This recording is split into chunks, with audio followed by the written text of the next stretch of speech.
ಸನ್ನ ಯೇಸು ಕರ್ತನ ನಾಮದಲ್ಲಿ ನಾನು ಬಿಡುಗಡೆ ಮಾಡುತ್ತೇನಪ್ಪ. ನಿನ್ನ ವಾಕ್ಯದ ಪ್ರಕಟಣೆಯಿಂದ ನಮ್ಮನ್ನು ತುಂಬಿಸು. ಯಾಕೆಂದರೆ ನಿನ್ನ ವಾಕ್ಯ ವಿವರಣೆಯಿಂದ ಯುಕ್ತಿಹೀನರಿಗೆ ಜ್ಞಾನೋದಯವಾಗುತ್ತದಪ್ಪ ದೇವರೇ ಸ್ವಾಮಿ. ಮಹಿಮೆ ಘನತೆ ನಿನಗೆ ಯೇಸುವಿನ ನಾಮದಲ್ಲಿ ಪ್ರಾರ್ಥಿಸ್ತೇವೆ ನಮ್ಮ ಜೀವವುಳ್ಳ ಪರಲೋಕದ ತಂದೆಯೇ. ಎಲ್ಲರೂ ಸೇರೋಣ. Amen, amen, hallelujah, hallelujah, amen, amen, amen. ನಾವೊಂದು ವಾಕ್ಯ ಭಾಗವನ್ನು ಓದ್ಕೊಳ್ಳೋಣ. ಹಬಕ್ಕೂಕ 2ನೇ ಅಧ್ಯಾಯ 3ನೇ ವಚನ. ಹಬಕ್ಕೂಕನು ಬರೆದ ಪ್ರವಾದನೆಯ ಗ್ರಂಥ ಹಳೆ ಒಡಂಬಡಿಕೆಯಲ್ಲಿ, ಅದರ 2ನೇ ಅಧ್ಯಾಯದ 3ನೇ ವಚನವನ್ನು ನಾವು ಓದಿಕೊಳ್ಳೋಣ ಪ್ರಿಯರೇ.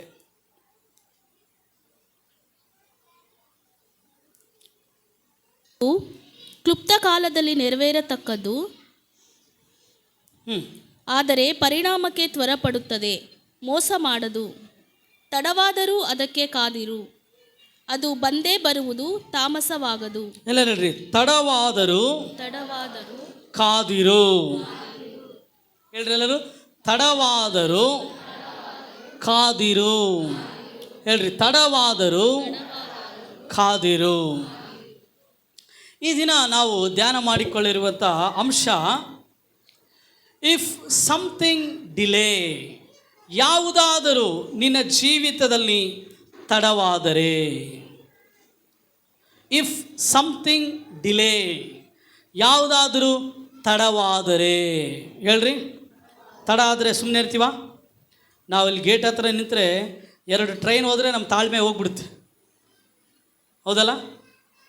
ಇವತ್ತು ನಾವು ಧ್ಯಾನ ಮಾಡ್ಕೊಳ್ಳೋಣ, ತಡ ಆದರೆ. ಎಲ್ಲ ಹೇಳ್ರಿ, ತಡ ಆದರೆ. ಸಾಧ್ಯ ಆದರೆ ಇವತ್ತು ನಾವು ವಿಮೋಚನ ಕಾಂಡದ 32ನೇ ಅಧ್ಯಾಯವನ್ನು ಸಂಪೂರ್ಣವಾಗಿ ಧ್ಯಾನ ಮಾಡಿಕೊಳ್ಳೋಣ ಪ್ರಿಯರೇ. ನಾವು ನಮ್ಮ ಬೈಬಲನ್ನು ವಿಮೋಚನ ಕಾಂಡ 32ನೇ ಅಧ್ಯಾಯಕ್ಕೆ ತಿರುಗಿಸೋಣ. 32ನೇ ಅಧ್ಯಾಯ, ಅಲ್ಲಿರುವಂಥ ಒಂದು ಸನ್ನಿವೇಶವನ್ನು, ಅದರ ಹಿನ್ನೆಲೆಯನ್ನು ನಾನು ನಿಮ್ಗೆ ಹೇಳ್ತೇನೆ, ಚೆನ್ನಾಗಿ ಕೇಳ್ರಿ. ಅಲ್ಲಿ ಇಸ್ರಾಯೇಲ್ ಜನರು ದೇವರಿಗೆ ದ್ರೋಹಿಗಳಾಗುತ್ತಾರೆ ಪ್ರಿಯರೇ. ಇಸ್ರಾಯೇಲ್ ಜನರು ದೇವರಿಗೆ ಏನಾಗ್ತಾರೆ? ದ್ರೋಹಿಗಳಾಗ್ತಾರೆ. ಹೇಗೆ ಆಗ್ತಾರೆ ನಾವು ನೋಡಿಕೊಳ್ಳೋಣ. 32ನೇ ಅಧ್ಯಾಯ 1ನೇ ವಚನ ಓದೋಣ. ಮೋಶೆ ಬೆಟ್ಟದಿಂದ ಇಳಿಯದೆ ತಡ ಮಾಡಿದ್ದನ್ನು. ಎಲ್ಲ ಹೇಳ್ರಿ, ಮೋಶೆ ಬೆಟ್ಟದಿಂದ ಇಳಿಯದೆ ತಡ ಮಾಡಿದ್ದನ್ನು. ಕೇಳ್ರಿ, ಮೋಶೆಯನ್ನ ಬೆಟ್ಟದ ಮೇಲೆ ಬಾ ಅಂತೇಳಿ ಯಾರು ಕರೆದಿದ್ದಾರೆ? ದೇವರು ಕರೆದಿದ್ದಾನೆ. ಮೋಶೆ ಆ ಒಂದು ಬೆಟ್ಟದ ಮೇಲೆ 40 ದಿವಸ ಹಗಲಿರುಳು ಇದ್ದು ದೇವರೇ ತನ್ನ ಕೈಯಿಂದ ಬರೆದ ಹಲಗೆಗಳನ್ನು ತರಲಿಕ್ಕಾಗಿ ಹೋಗಿದ್ದಾನೆ. ಈಗ ಮೋಶೆ ಕೆಳಗೆ ಬೆಟ್ಟದಿಂದ ಇಳಿದು ಕೆಳಗೆ ಬರಲಿಕ್ಕೆ ತಡವಾದಾಗ, ಎಲ್ಲ ಹೇಳ್ರಿ, ಏನಾದಾಗ? ಹೇಳ್ರಿ, ತಡವಾದಾಗ ಏನಾಯ್ತಂತೆ? ತಡ. Now when the people saw the Moses delayed coming down from the mountain. ಮೋಶೆ ಬೆಟ್ಟದಿಂದ ಇಳಿಯದೆ ತಡ ಮಾಡಿದ್ದಕ್ಕೆ, ಎಲ್ಲ ಹೇಳ್ರಿ, ಬೆಟ್ಟದಿಂದ ಇಳಿಯದೆ. ಹೇಳ್ರಮ್ಮ, ಬೆಟ್ಟದಿಂದ ಇಳಿಯದೆ ತಡ ಮಾಡಿದ್ದಕ್ಕೆ. ಮೇಲೆ ಯಾರಿದ್ದಾರೆ ಮೋಶೆ ಒಟ್ಟಿಗೆ? ಹೇಳ್ರಿ, ಯಾರಿದ್ದಾರೆ? ದೇವರಿದ್ದಾರೆ. ದೇವ್ರ ಹತ್ರ ಮೋಶೆ ಏನು ಮಾಡ್ತಿದ್ದಾನೆ? ಮುಖಾಮುಖಿಯಾಗಿ ಮಾತಾಡ್ತಾ ಇದ್ದಾನೆ. ಆದರೆ ಇಸ್ರಾಯೇಲ್ ಜನರು ಏನು ಮಾಡಿದರು? ಮೋಶೆ ಬೆಟ್ಟದಿಂದ ಇಳಿಲಿಕ್ಕೆ ತಡ ಮಾಡಿದಾಗ, ಮೌಂಟೇನ್ಸ್ ಸಿಗ್ನಿಫೈಸ್ ಹೈಟ್, ಹೌದಲ್ಲ? ಬೆಟ್ಟಗಳು ಹೆಂಗಿರ್ತದೆ? ಎತ್ತರವಾಗಿರ್ತದೆ. ಅದೇ ರೀತಿ ನಾವು ಕೂಡ ದೇವರಿಂದ, ಪರಲೋಕದಿಂದ ಏನಾದರೂ ತಡವಾದರೆ ನಮ್ಮ ಸ್ವಭಾವ ಹೆಂಗಿರ್ತದ್ರಿ? ನಮ್ಮ ಸ್ವಭಾವ ಹೆಂಗಿರ್ತದೆ? ನಮ್ಮ ನಡತೆ ಹೆಂಗಿರ್ತದೆ? ಬಹಳ ಪ್ರಾಮುಖ್ಯ. ಇಲ್ಲಿ ಮೋಶೆ ಆ ಒಂದು ಬೆಟ್ಟದಿಂದ ಇಳಿಯೋದಕ್ಕೆ ಏನು ಮಾಡಿದಂತೆ? ತಡ ಮಾಡಿದನು. ಬೇಕಂತ ತಡ ಮಾಡಿದ್ನ? ಹೇಳ್ರಿ, ಯಾರು ಮಾತಾಡ್ತಿದ್ದಾರೆ ಮೋಶೆ ಹತ್ರ? ದೇವರು ಮಾತಾಡ್ತಾ ಇದ್ದಾನೆ. ಅದಕ್ಕೆ ಏನಾಯ್ತು, ಅಲ್ಲಿ ಲೇಟ್ ಆಯ್ತು, ಸ್ವಲ್ಪ ಏನಾಯ್ತಂತೆ, ತಡ ಆಯ್ತಂತೆ. ಅಲ್ಲಿದ್ದಂಥ ಮುಂದೆ ವಚನ ಭಾಳ ಭಯಂಕರ ಐತೆ ನೋಡ್ರಿ. ಹಾಂ, ಇಸ್ರಾಯೇಲರು ನೋಡಿ ಆರೋನನ ಬಳಿಗೆ ಕೂಡಿ ಬಂದು, ಹಾಂ, ಏಳು ಏನು ಮಲಗಿದ್ದೇನೆ ಗೊತ್ತಿಲ್ಲ ಅಂತ ಹೇಳ್ರಿ. ಯೆಶಾಯ 61ನೇ ಅಧ್ಯಾಯ 1ನೇ ವಚನದಲ್ಲಿ ಏಳು ಪ್ರಕಾಶಿಸು. ಆದರೆ ಇಲ್ಲಿ ಇಸ್ರಾಯೇಲ್ ಜನರು ಆರೋನನನ್ನು ಕಂಡು ಏನು ಹೇಳ್ತಿದ್ರು, ಹೇಳು ನಮಗೊಂದು, ನಮ್ಮ ಮುಂದುಗಡೆ ಹೋಗುವುದಕ್ಕೆ ನಮಗೆ ದೇವರುಗಳನ್ನು ಮಾಡಿಕೊಡು.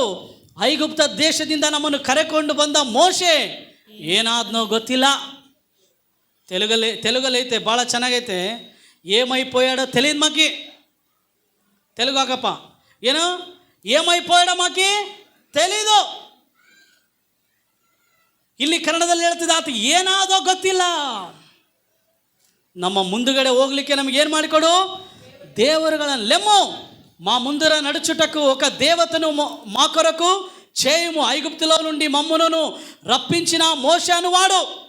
ఏమంట, వాడు గీడు సేవకుడు లేదు, ఇక్కడ నాయకుడు లేదు, గౌరవం లేదు.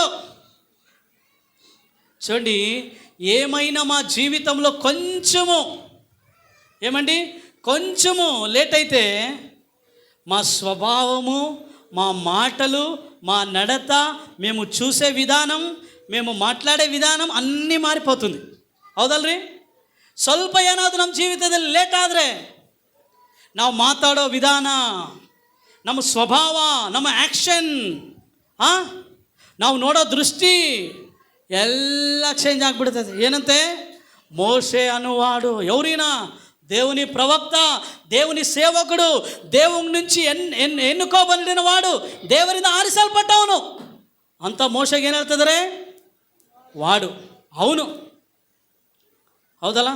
ಸ್ವಲ್ಪ ಜನ ಸೇವಕರ ಹತ್ರ ಎಲ್ಲ ಚೆನ್ನಾಗಿರ್ತಾರೆ, ಅವರಿಗೆ ಪಾಸ್ಟ್ಗೆ ಏನೇನೋ ಸ್ವಲ್ಪ ತೇಡ ಬಂತನಕ ಇವನೇ ಅವನು ಸೇವಕನು, ಇವನ್ ಮಾತು ಯಾರು ಕೇಳ್ತಾರೆ, ಇವನೇ ನಮಗೆ ಹೇಳೋದು. ಹೌದಲ್ರಿ? ಸ್ವಲ್ಪ ಜನ ಪಾಸ್ಟ್ಗಳು ಕೂಡ ಹಂಗೆ ಇರ್ತಾರೆ, ಅವ್ರ ಮಾತೇ ಚೇಂಜ್ ಆಗಿಬಿಡುತ್ತೆ. ಇಲ್ಲಿ ಮೋಶೆ ಹೇಳ್ತಾ ಇದ್ದಾನೆ, ಮೋಶೆಗೆ ಇಸ್ರಾಯೇಲ್ ಹೇಳ್ತಿದ್ರೆ, ನಮ್ಮನ್ನು ಕರೆದುಕೊಂಡು ಬಂದ ಮೋಶೆ ಏನಾದ್ನೋ ಏನೋ, ಆದರೆ ಆರೋನನೇ ನೀನೇನು ಮಾಡು, ನಮ್ಮ ಮುಂದುಗಡೆ ಹೋಗ್ಲಿಕ್ಕೆ ದೇವರುಗಳನ್ನು ಮಾಡು. ಯಾರನ್ನು ಮಾಡು? ಚೆನ್ನಾಗಿ ಕೇಳ್ರಿ, ಯಾರನ್ನು ಮಾಡು? ಇದು ದೇವರ ಆಜ್ಞೆಗೆ ವಿರುದ್ಧವಾದದ್ದು ಪ್ರಿಯರೇ. ವಿಮೋಚನ ಕಾಂಡ 20ನೇ ಅಧ್ಯಾಯ ಅದರ 2ನೇ ವಚನ ಓದ್ರಿ. ದೇವರು ಏನು ಹೇಳ್ತಾ ಇದ್ದಾನೆ? ವಿಮೋಚನ ಕಾಂಡ 20ನೇ ಅಧ್ಯಾಯ 3ನೇ ವಚನ 2ನೇ ವಚನ. ನೀನು ದಾಸತ್ವದಲ್ಲಿದ್ದ ಐಗುಪ್ತ ದೇಶದೊಳಗಿಂದ ನಿನ್ನನ್ನು ಬಿಡುಗಡೆ ಮಾಡಿದ ಯೆಹೋವನು ಎಂಬ ನಿನ್ನ ದೇವರು ನಾನೇ ನಿನ್ನ ದೇವರು. ಏನಂತ ಹೇಳ್ತಾ ಇದ್ದಾನೆ? ನಾನೇ ನಿನ್ನ ದೇವರು. ನಾನಲ್ಲದೆ ನಿನಗೆ ಬೇರೆ ದೇವರುಗಳು ಇರಬಾರದು. ಹಲ್ಲೆಲೂಯಾ. ದೇವರು ಕೊಟ್ಟಂತ 10 ಆಜ್ಞೆಗಳಲ್ಲಿ ಮೊದಲನೇ ಆಜ್ಞೆ, ನಾನಲ್ಲದೆ ನಿನಗೆ ಬೇರೆ ದೇವರುಗಳು ಇರಬಾರದು. ಐಗುಪ್ತ ದೇಶದಿಂದ ನಿನ್ನನ್ನು ಬಿಡುಗಡೆ ಮಾಡಿದ ದೇವರು ನಾನೇ. ಪ್ರಿಯರೇ ಕೇಳ್ರಿ, ಐಗುಪ್ತ ದೇಶದಿಂದ ಇಸ್ರಾಯೇಲ್ ಜನರನ್ನು ದೇವರು ಏನು ಮಾಡ್ದ? ಬಿಡುಗಡೆ ಮಾಡ್ದ. ಅವಾಗ ದೇವರಿಗೆ ಅವರು ಸ್ತೋತ್ರ ಸಲ್ಲಿಸಿದರು, ಬಲಿಗಳನ್ನು ಸಲ್ಲಿಸಿದರು, ದೇವರು ಯೆಹೋವನೇ ದೇವರಂತ ಹೇಳಿದರು. ಇವಾಗ ಸ್ವಲ್ಪ ತಡ ಆಗಿದ ತಕ್ಷಣ ಯಾರು ಬರೋದು? ಮೋಶೆ ಬರೋದು. ಸ್ವಲ್ಪ ತಡ ಆಗಿದ ತಕ್ಷಣ ಏನು ಹೇಳ್ತಿದ್ರೆ, ಮೋಶೆ ಏನಾದ ಗೊತ್ತಿಲ್ಲ, ನಮಗೇನು ಮಾಡು, ನಮ್ಮ ಮುಂದುಗಡೆ ಹೋಗ್ಲಿಕ್ಕೆ ನಮಗೇನು ಮಾಡು, ದೇವರು ಏನು ಹೇಳ್ದ? ಐಗುಪ್ತ ದೇಶದೊಳಗಿಂದ ನಾನು ನಿಮ್ಮನ್ನು ಕರೆದುಕೊಂಡು ಬಂದಿದ್ದೇನೆ, ನಾನಲ್ಲದೆ ನಿಮಗೆ ಬೇರೆ ದೇವರು ಇರಲೇಬಾರದು. ನಾನೇ ನಿಮ್ಮ ದೇವರು. ಆಮೇನ್. ನಾನೇ ನಿಮ್ಮ ದೇವರು, ನಾನಲ್ಲದೆ ನಿಮಗೆ ಬೇರೆ ದೇವರು ಇರಬಾರದು. ಇಸ್ರಾಯೇಲರು ಏನು ಮಾಡಿದರು? ಆರೋನನನ್ನು ಬಲವಂತ ಮಾಡಿದರು. ಆರೋನನನ್ನು ಸತಾಯಿಸಿರ್ಬೋದು. ಇವರು ಮಾಮೂಲು ಜನ ಅಲ್ಲ, ಇವರು ಸತಾಯಿಸವ್ರು ಇವ್ರು ಎಲ್ಲದಕ್ಕೆ ಗುಣಗುಟ್ಟವರು. ಇವ್ರು ಏನು ಮಾಡಿದ್ರು? ಆರೋನನಿಗೆ ಹೇಳಿದ್ರು, ಆರೋನ್ನೇ ನಮಗೆ ದೇವರು ಕೊಡು. ಏನು ಕೊಡು? ಎಲ್ಲರೂ ಕೊಡು. ಏನು ಕೊಡು? ದೇವರ ಕೊಡು. ಆರೋನ್ ಏನು ಮಾಡ್ದ? ಮೋಶೆ ಇಲ್ಲ, ಅವ್ರ ತಮ್ಮ ಬೆಟ್ಟದ ಮೇಲೆ ಇದ್ದಾನೆ, ಈತ ಜನರ ಮಧ್ಯದಲ್ಲಿದ್ದಾನೆ, ಯೆಹೋಶುವ ಬೆಟ್ಟದ ಹತ್ರ ಇದ್ದಾನೆ. ಆರೋನಿಗೆ ತಲೆ ಓಡಿಲ್ಲ. ಆರೋನ್ ಏನು ಮಾಡಿದ ನೋಡ್ರಿ, 32ನೇ ಅಧ್ಯಾಯ 2ನೇ ವಚನ. 32ನೇ ಅಧ್ಯಾಯ 2ನೇ ವಚನ. ಅದಕ್ಕೆ ಆರೋನನು ನಿಮ್ಮ ಹೆಂಡರು ಗಂಡು ಮಕ್ಕಳು ಹೆಣ್ಣು ಮಕ್ಕಳು ಕಿವಿಗೆ ಹಾಕಿಕೊಂಡಿರುವ ಚಿನ್ನದ ಮುರುವುಗಳನ್ನು ನೀವು ಕಿತ್ತು ನನಗೆ ಒಪ್ಪಿಸಿರಿ ಎಂದು ಹೇಳಲಾಗಿ ಜನರೆಲ್ಲರೂ ತಮ್ಮ ಕಿವಿಗಳಲ್ಲಿದ್ದ ಚಿನ್ನದ ಮುರುವುಗಳನ್ನು ಕಿತ್ತು ಆರೋನನ ಬಳಿಗೆ ತಂದುಕೊಟ್ಟರು. ಅವನು ಆ ಚಿನ್ನವನ್ನು ತನ್ನ ವಶಕ್ಕೆ ತೆಗೆದುಕೊಂಡು ಬಸವನ ಆಕಾರವನ್ನು ಉಳಿಯಿಂದ ರೂಪಿಸಿ ಎರಕ ವಹಿಸಿದನು. ಅವರು ಇಸ್ರಾಯೇಲರೇ, ನೋಡಿರಿ, ಇದೇ ನಿಮ್ಮನ್ನು ಐಗುಪ್ತ ದೇಶದಿಂದ ಕರಕೊಂಡು ಬಂದ ದೇವರು ಎಂದು ಹೇಳಿದರು. ಕೇಳ್ರಿ, ಆರೋನಿಗೆ ಏನು ಮಾಡ್ಬೇಕು ಗೊತ್ತಾಗಿಲ್ಲ. ಇಸ್ರಾಯೇಲ್ ಜನ ಹೇಳ್ತಾರೆ, ನಮಗೆ ದೇವ್ರು ಕೊಡು, ನಮಗೆ ದೇವ್ರು ಬೇಕು. ಅವಾಗ ಆರೋನ್ ಏನು ಹೇಳ್ತಾನೆ? ನೋಡ್ರಪ್ಪ, ನಿಮ್ಮ ಹೆಂಡ್ರು ಮಕ್ಕಳು ಎಲ್ಲರ ಹತ್ರ ಇರೋ ಏನು ತೊಗೊಂಬರಿ? ಬಂಗಾರ. ಎಲ್ಲ ಹೇಳ್ರಿ ಬಂಗಾರ. ಹೇಳ್ರಿ ಏನು? ಬಂಗಾರ. ಈ ಬಂಗಾರ ಇಸ್ರಾಯೇಲರು ತಮ್ಮ ಸ್ವಂತದಿಂದ ಸಂಪಾದಿಸಿದಲ್ಲ. ಇದು ವಿಮೋಚನ ಕಾಂಡ 12ನೇ ಅಧ್ಯಾಯ ಅದರ 35ನೇ ವಚನವನ್ನು ನೀವು ಓದಿಕೊಂಡ್ರೆ ಅದು ದೇವರ ಆಶೀರ್ವಾದವಾಗಿತ್ತು ಅವರಿಗೆ. ದೇವರ ಹೇಳ್ರಿ ಏನಾಗಿತ್ತು? ದೇವರ ಜೋರಾಗಿ ಹೇಳ್ರಿ, ದೇವರ ಚದುವು. ನಿರ್ಗಮಕಾಂಡಂ 12:35 ವಚನ. Exodus chapter 12 verse 34 and 5. ಇಸ್ರಾಯೇಲರು ಮೋಶೆಯ ಮಾತಿನ ಮೇರೆಗೆ ಐಗುಪ್ತರಿಂದ ಬೆಳ್ಳಿ ಬಂಗಾರದ ಒಡವೆಗಳನ್ನು ಬಟ್ಟೆಗಳನ್ನು ಕೇಳಿಕೊಂಡರು. ಯೆಹೋವನು ಅವರ ಮೇಲೆ ಐಗುಪ್ತರಲ್ಲಿ ದಯೆಯನ್ನು ಹುಟ್ಟಿಸಿದರಿಂದ ಅವರು ಕೇಳಿಕೊಂಡದ್ದನ್ನು ಕೊಟ್ಟರು. ಇವಾಗ ಹೇಳ್ರಿ, ಅವರು ಬೆಳ್ಳಿ ಬಂಗಾರ ಅವ್ರು ಸಂಪಾದಿಸ್ಕೊಂಡಿದ್ದ, ದೇವ್ರು ಕೊಟ್ಟಿದ್ದ? ಜೋರಾಗಿ ಹೇಳ್ರಿ, ಜೋರಾಗಿ ಚಪ್ಪಂಡಿ. వాళ్ళు సంపాదించుకోలేదు. దేవుడు ఐగుప్తులలో ఏం పెట్టాడంట? కటాక్షము, జాలి కలుగ చేశాను. కాబట్టి వారు ఏం చేశారంట?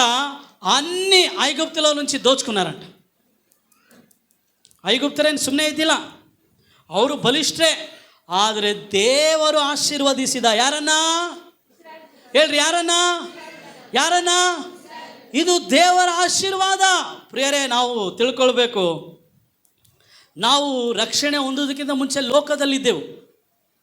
ಇವತ್ತು ನಾವು ಆಶೀರ್ವಾದ ಹೊಂದಿದ್ದೇವೆಂದರೆ ಅದು ದೇವರ ಆಶೀರ್ವಾದ ಎಂಬುದಾಗಿ ನಾವು ತಿಳ್ಕೊಬೇಕು. ಪ್ರಿಯರೇ, ನಾನು ಮಾಡೀನಿ, ನಾನು ದುಡ್ದೀನಿ, ನನ್ನ ಜ್ಞಾನ, ನಾನು ಸೇವೆ ಮಾಡೀನಿ, ನಾನು ಆತ್ಮ ಗೆದ್ದೀನಿ, ಅದಕ್ಕೆ ಚರ್ಚ್ ಇಲ್ಲ. ಇದು ದೇವರ ದಯೆ. ಹಲ್ಲೆಲೂಯಾ.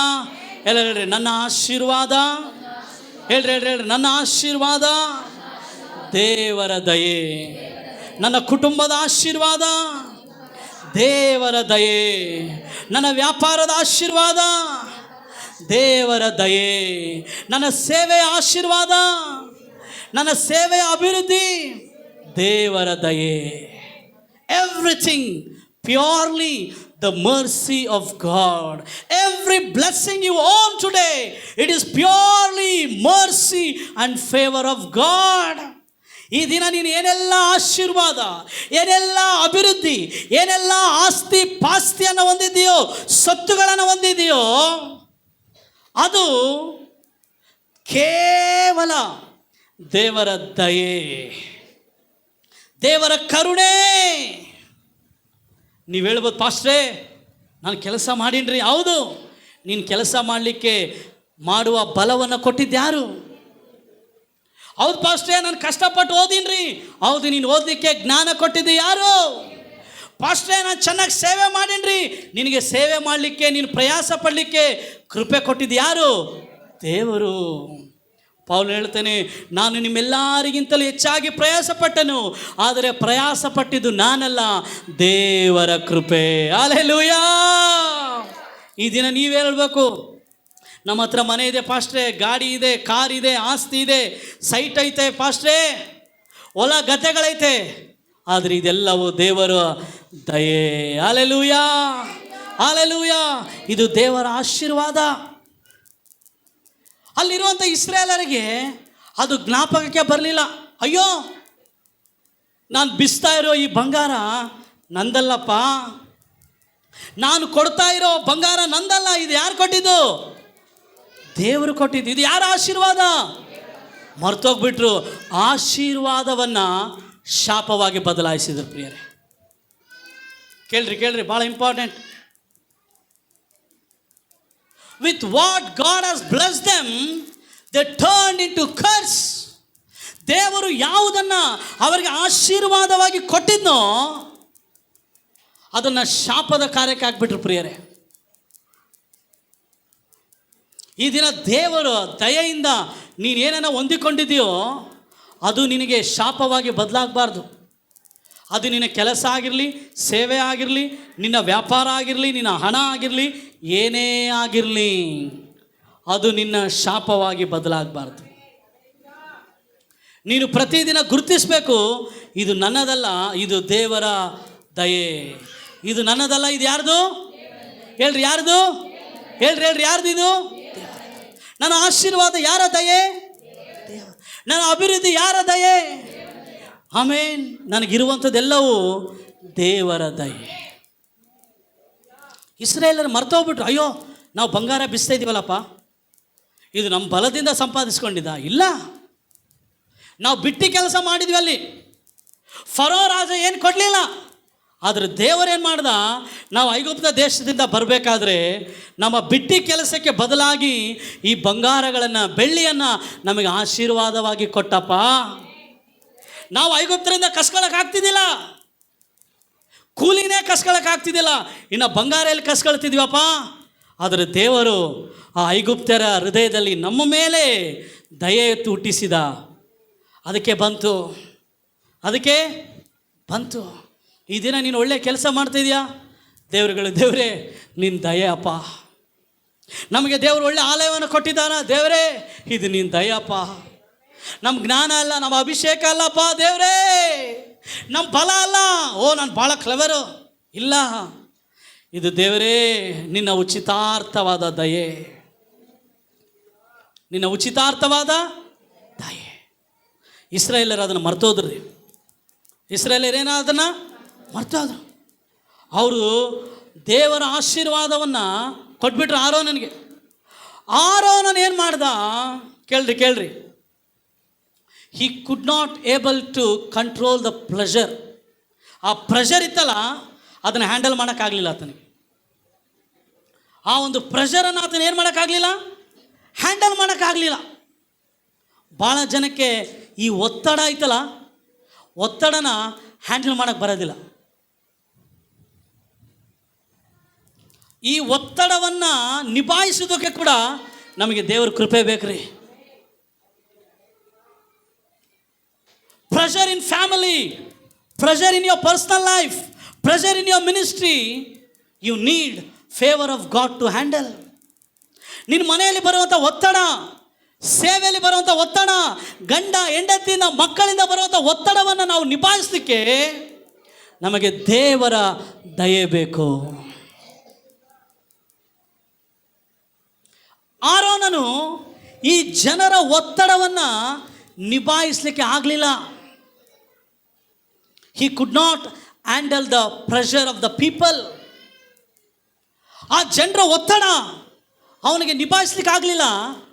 ಅದಕ್ಕಾಗಿ ಜನರು ಏನನ್ನು ಬಯಸಿದರೋ ಅದನ್ನೇ ಅವನು ಅವರಿಗೆ ಕೊಟ್ಟುಬಿಟ್ಟ. ಪ್ರಿಯರೇ, ನೀನು ಯಾವಾಗ ಒತ್ತಡವನ್ನು ದೇವರ ದಯೆಯಿಂದ ನಿಭಾಯಿಸಲಾರದೆ ಹೋಗ್ತೀಯೋ, ನಿನ್ನ ಶರೀರ ಏನು ಹೇಳ್ತದೋ ಅದರ ಪ್ರಕಾರ ನೀನು ಜೀವಿಸ್ತಿ. ನೀನು ಯಾವಾಗ ದೇವರ ದಯೆ ಮೇಲೆ ಆತುಕೊಂಡು, ದೇವರೇ ಈ ಸಾಲ ಎನ್ನುವಂಥ ಒತ್ತಡ, ಜಗಳ ಎನ್ನುವಂಥ ಒತ್ತಡ, ಅನುಮಾನ ಎನ್ನುವಂಥ ಒತ್ತಡ, ಇವುಗಳನ್ನು ನೀನು ದೇವರೇ ನೀನು ದಯೆ ಕೊಡಪ್ಪ ಅಂತ ಹೇಳಿದಾಗ ದೇವರ ಆತ್ಮನ ಮೂಲಕ ನೀನು ಅವುಗಳನ್ನು ಜಯಿಸಲಿಕ್ಕೆ ಸಾಧ್ಯ ಆಗ್ತದೆ ಪ್ರಿಯರೇ. ಅನೇಕ ಮಂದಿ ಈ ದಿನ ಯೌವನಸ್ಥರಲ್ಲಿ ಯಾವ ಪ್ರೆಷರ್ ಗೊತ್ತಾ? ಪಾರ್ನೋಗ್ರಫಿ, ಅಶ್ಲೀಲ ಚಿತ್ರಗಳನ್ನು ನೋಡುವಂಥ ಒತ್ತಡ, ಕೆಟ್ಟ ಕೆಟ್ಟ ಆಲೋಚನೆ ಬರ್ತಿರ್ತಾವೆ ಅವ್ರ ಮನಸ್ಸಲ್ಲಿ. ಆ ಒತ್ತಡದಲ್ಲಿ ಅವ್ರು ಇರ್ತಾರೆ. ಆದರೆ ದೇವರೇ ನೀನು ದಯೆ ಕೊಡಪ್ಪ. ಈ ಒತ್ತಡ, ಶರೀರದ ಆಸೆಗಳು, ಕಾಮಾಭಿಲಾಷೆಗಳು, ದೇವ ಈ ಒತ್ತಡವನ್ನು ನಾನು ಸಹಿಸ್ಕೊಳ್ಳಿಕ್ಕೆ ಆಗ್ತಾ ಇಲ್ಲ. ದೇವರೇ ನೀನು ದಯೆ ಕೊಡಪ್ಪ. ಹೇಳ್ರಿ, ದೇವರೇ ನೀನು ದಯೆ ಕೊಡಪ್ಪ. ನಾನು ಅಕ್ರಮ ಸಂಬಂಧದಲ್ಲಿ ಪಾಲು ತೆಗೆದುಕೊಂಡಿದ್ದೇನೆ, ನೋಡಬಾರದ ಚಿತ್ರಗಳನ್ನು ನೋಡ್ತಾ ಇದ್ದೇನೆ, ಮುಟ್ಟಬಾರದ ಸಂಗತಿಗಳನ್ನು ಮುಟ್ತಾ ಇದ್ದೇನೆ. ದೇವಾ, ಅವುಗಳಿಂದ ಹೊರಗಡೆ ಬರಲು ನನಗೇನು ಬೇಕು? ನಿನ್ನ ದಯೆ. When you depend upon God's mercy,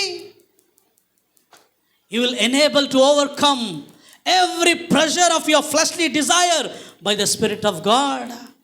ನೀನು ಯಾವಾಗ ದೇವರ ದಯೆ ಮೇಲೆ ಆದುಕೊಳ್ಳುತ್ತೀಯೋ ಆಗ ಪವಿತ್ರಾತ್ಮನ ಸಹಾಯದ ಮೂಲಕ ನಿನ್ನ ಎಲ್ಲ ಶರೀರದ ಆಸೆ, ಕಾಮಾಭಿಲಾಷೆಗಳಿಂದ ನೀನು ಹೊರಗಡೆ ಬರಲಿಕ್ಕೆ ಸಾಧ್ಯವಾಗ್ತದೆ. ಈ ಪ್ರೆಷರ್ ಭಾಳ ಜನಕ್ಕೆ. ಯಾಕೆ ಸೂಸೈಡ್ ಮಾಡ್ಕೊಂಡ್ಬಿಡ್ತಾರೆ? ಒತ್ತಡ, ಟೆನ್ಷನ್, ಡಿಪ್ರೆಷನ್ಗೆ ಹೋಗ್ಬಿಡ್ತಾರೆ. ಇವತ್ತು ದೇವರುಗಳು, ದೇವರೇ ನಾನು ಒತ್ತಡದಲ್ಲಿದ್ದೇನಪ್ಪ, ನನಗೆ ನಿನ್ನ ಸಹಾಯ ಬೇಕಪ್ಪ. ನೀನು ಒತ್ತಡದಲ್ಲಿದ್ದಾಗ ದೇವರ ಚಿತ್ತ ಏನು, ದೇವರ ಚಿತ್ತ ಯಾವುದಲ್ಲ ಚೆನ್ನಾಗಿ ಗ್ರಹಿಸ್ಬೇಕು. When you are under pressure, you will have a choice to choose whether the will of God or not the will of God. ನೀನು ಯಾವಾಗ ಒತ್ತಡದಲ್ಲಿರ್ತೀಯೋ ದೇವರ ಚಿತ್ತವನ್ನು ಆರಿಸ್ಕೊಳ್ಬೇಕಾ ಇಲ್ಲ ಮನುಷ್ಯರ ಇಚ್ಛೆಯನ್ನು ಆರಿಸ್ಕೊಳ್ಬೇಕಾ ಆಯ್ಕೆ ಇರ್ತದೆ. ನೀನು ಯಾವಾಗ ಒತ್ತಡದಲ್ಲಿರ್ತೀಯೋ ಮನುಷ್ಯರನ್ನು ಮೆಚ್ಚಿಸ್ಬೇಕಾ ದೇವರನ್ನು ಮೆಚ್ಚಿಸ್ಬೇಕಾ? ದೇವರ ಮಾರ್ಗದಲ್ಲಿ ನಾನು ನಡಿಬೇಕಾ ಇಲ್ಲ ಮನುಷ್ಯರು ಅಂದುಕೊಂಡಂತೆ ಜೀವಿಸಬೇಕಾ? ಈ ಒತ್ತಡದಲ್ಲಿ ನೀನು ಇರ್ತಿ. ನೀನು ಯಾವಾಗ ಯೌವನಸ್ಥರು ಒತ್ತಡದಲ್ಲಿರ್ತಾರೋ ಅವರಿಗೆ ಆಯ್ಕೆ ಇರ್ತದೆ. ಲೋಕವನ್ನು ಆರಿಸ್ಕೊಳ್ಬೇಕಾ, ಪರಿಶುದ್ಧತೆಯನ್ನು ಆರಿಸ್ಕೊಳ್ಬೇಕಾ, ವಾಕ್ಯವನ್ನು ಆರಿಸ್ಕೊಳ್ಬೇಕಾ, ಜನರ ಮಾತನ್ನು. ಅವ್ರ ಮಾತು ಹೆಂಗಿರ್ತದೆ? ಭಾಳ ಮಧುರವಾಗಿರ್ತದೆ. ಹೇಳ್ರಿ, ಭಾಳ ಮಧುರ.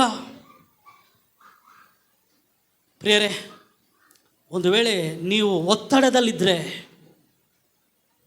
ಸ್ವಲ್ಪ ಜನ ಒತ್ತಡದಲ್ಲಿದ್ದರೂ ಕೂಡ ಏನಿಲ್ಲ ಥರ ನಾಟಕ ಮಾಡ್ತಿರ್ತಾರೆ.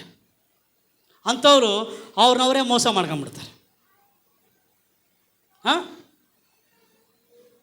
ಪ್ರಿಟೆಂಡ್ ಅಂತಾರಲ್ಲ, ಪ್ರಿಟೆಂಡ್ ಅಂದರೆ ನಾಟಕ. ನಾನು ಭಾಳ ಬಲಿಷ್ಠನಂತೇಳಿ ಅವರು ಪ್ರದರ್ಶನ ಮಾಡ್ಕೊಳ್ತಾರೆ. ಯೋಸೇಫ್ ಅಂತಾರ ಜೋಕರ್ ಆಗಿಬಿಡ್ತಾರೆ. ನಿನಗೆ ಬಲ ಇಲ್ಲ, ದೇವ್ರಿಗೆ ಕೇಳಿ, ದೇವರೇ ನನಗೆ ಬಲ ಕೊಡಪ್ಪ. ಒಂದು ವೇಳೆ ನಿನಗೆ ಆ ಶೋಧನೆನೇ ಜಯಿಸಲಿಕ್ಕೆ ಶಕ್ತಿ ಇಲ್ಲ, ಸೇವಕರ ಹತ್ರ ಕೇಳ್ರಿ, ಪಾಸ್ಟ್ರೇ ನಾನು ಹೆಂಗ್ರಿ ಇದನ್ನು ನಿಭಾಯಿಸೋದು, ಪಾಸ್ಟ್ರೇ ನಾನು ಹೆಂಗ್ರಿ ಇದರಿಂದ ಹೊರಗೆ ಬರೋದು ಕೇಳ್ರಿ. ನಾಟಕೀಯ ಜೀವಿತ ಬೇಡ. ಇಲ್ಲಿ ಆರೋನ್ ಆತನ ಕೂಡ ತಾಳ್ಮೆನ ಕಳ್ಕೊಂಡ್ಬಿಟ್ಟ. ಮೋಶೆ ಬೆಟ್ಟದ ಮೇಲೆ, ಯೆಹೋಶುವ ಬೆಟ್ಟದ ಕೆಳಗೆ, ಈತನು ಜನರ ಮಧ್ಯದಲ್ಲಿ ಕಳ್ಕೊಂಡ್ಬಿಟ್ಟ ತಾಳ್ಮೆ. ಆ ಒಂದು ಒತ್ತಡವನ್ನು ಆತ ನಿಭಾಯಿಸಲಿಕ್ಕೆ ಆಗಲಿಲ್ಲ. ಅದಕ್ಕೆ ಜನ ಏನು ಇಷ್ಟಪಟ್ಟರೋ ಅದನ್ನು ಕೊಟ್ಬಿಟ್ಟ.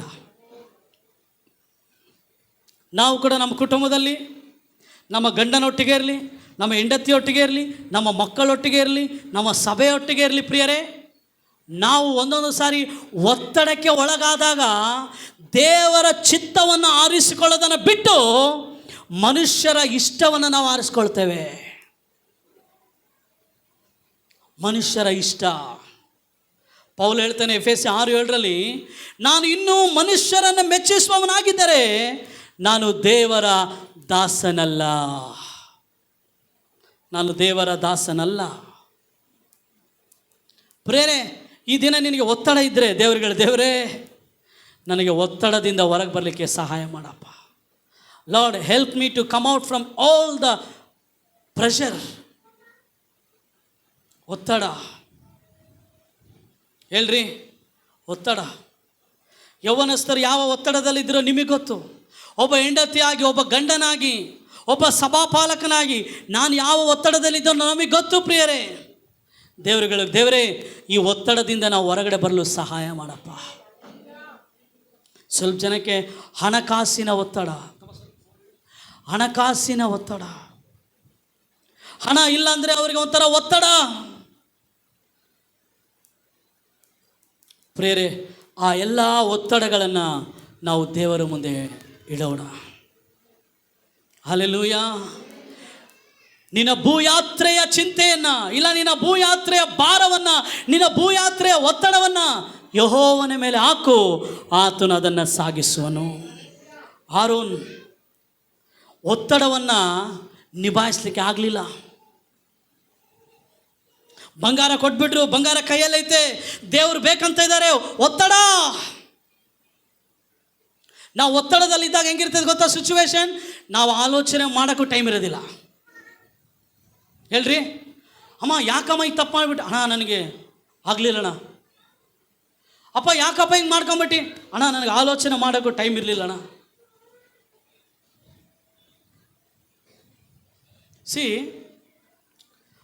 ಇಲ್ಲಿ ಬೋನ್ ನೋಡಿರಾ, ಇಲ್ಲಿ ಇದು ಬೋನ್ ಹಾಕ್ತೀವಲ್ಲ, ಒಂದು ವೇಳೆ ಅದರಲ್ಲಿ ಭಾಳ ಟೇಸ್ಟಿ ಫುಡ್ ನೀವು ಹಾಕ್ಬಿಡ್ರಿ, ಆ ಇಲಿ ಆಲೋಚನೆ ಕೂಡ ಮಾಡೋದಿಲ್ಲ ಇದು ಬೋನ್ ಅಂತ, ಬಿದ್ದು ಬಿಡ್ತದ್ರಿ. ಏನಾಗ್ಬಿಡ್ತದೆ? ನಾವು ಕೂಡ ಅನೇಕ ಸಾರಿ ಹಿಂಗೆ ಬಿದ್ದಿರೋದು, ಆಲೋಚನೆ ಮಾಡೋಕ್ಕೋ ಟೈಮ್ ಇರೋದು. ಯಾಕೆ? ಬೋನ್ ರೆಡಿ, ಒಳಗಡೆ ಆ ಮಧುರ ಶರೀರ ಆಸೆ, ಬಿದ್ದುಬಿಡ್ತೀವಿ ರೀ. ಅವ ನಾವು ರಿಪೆಂಟ್ ಆಗ್ತಾ, ಅಯ್ಯೋ ಸ್ವಾಮಿ ನಾನು ಆಲೋಚನೆ ಕೂಡ ಮಾಡಲಿಲ್ಲಲ್ಲ. ಒಂದು ನಿಮಿಷ ಆಲೋಚನೆ ಮಾಡೋಕ್ಕೂ ನನಗೇನಿದ್ದಿಲ್ಲ, ಟೈಮ್ ಇದ್ದಿಲ್ಲಲ್ಲ. ಹೌದಲ್ರಿ?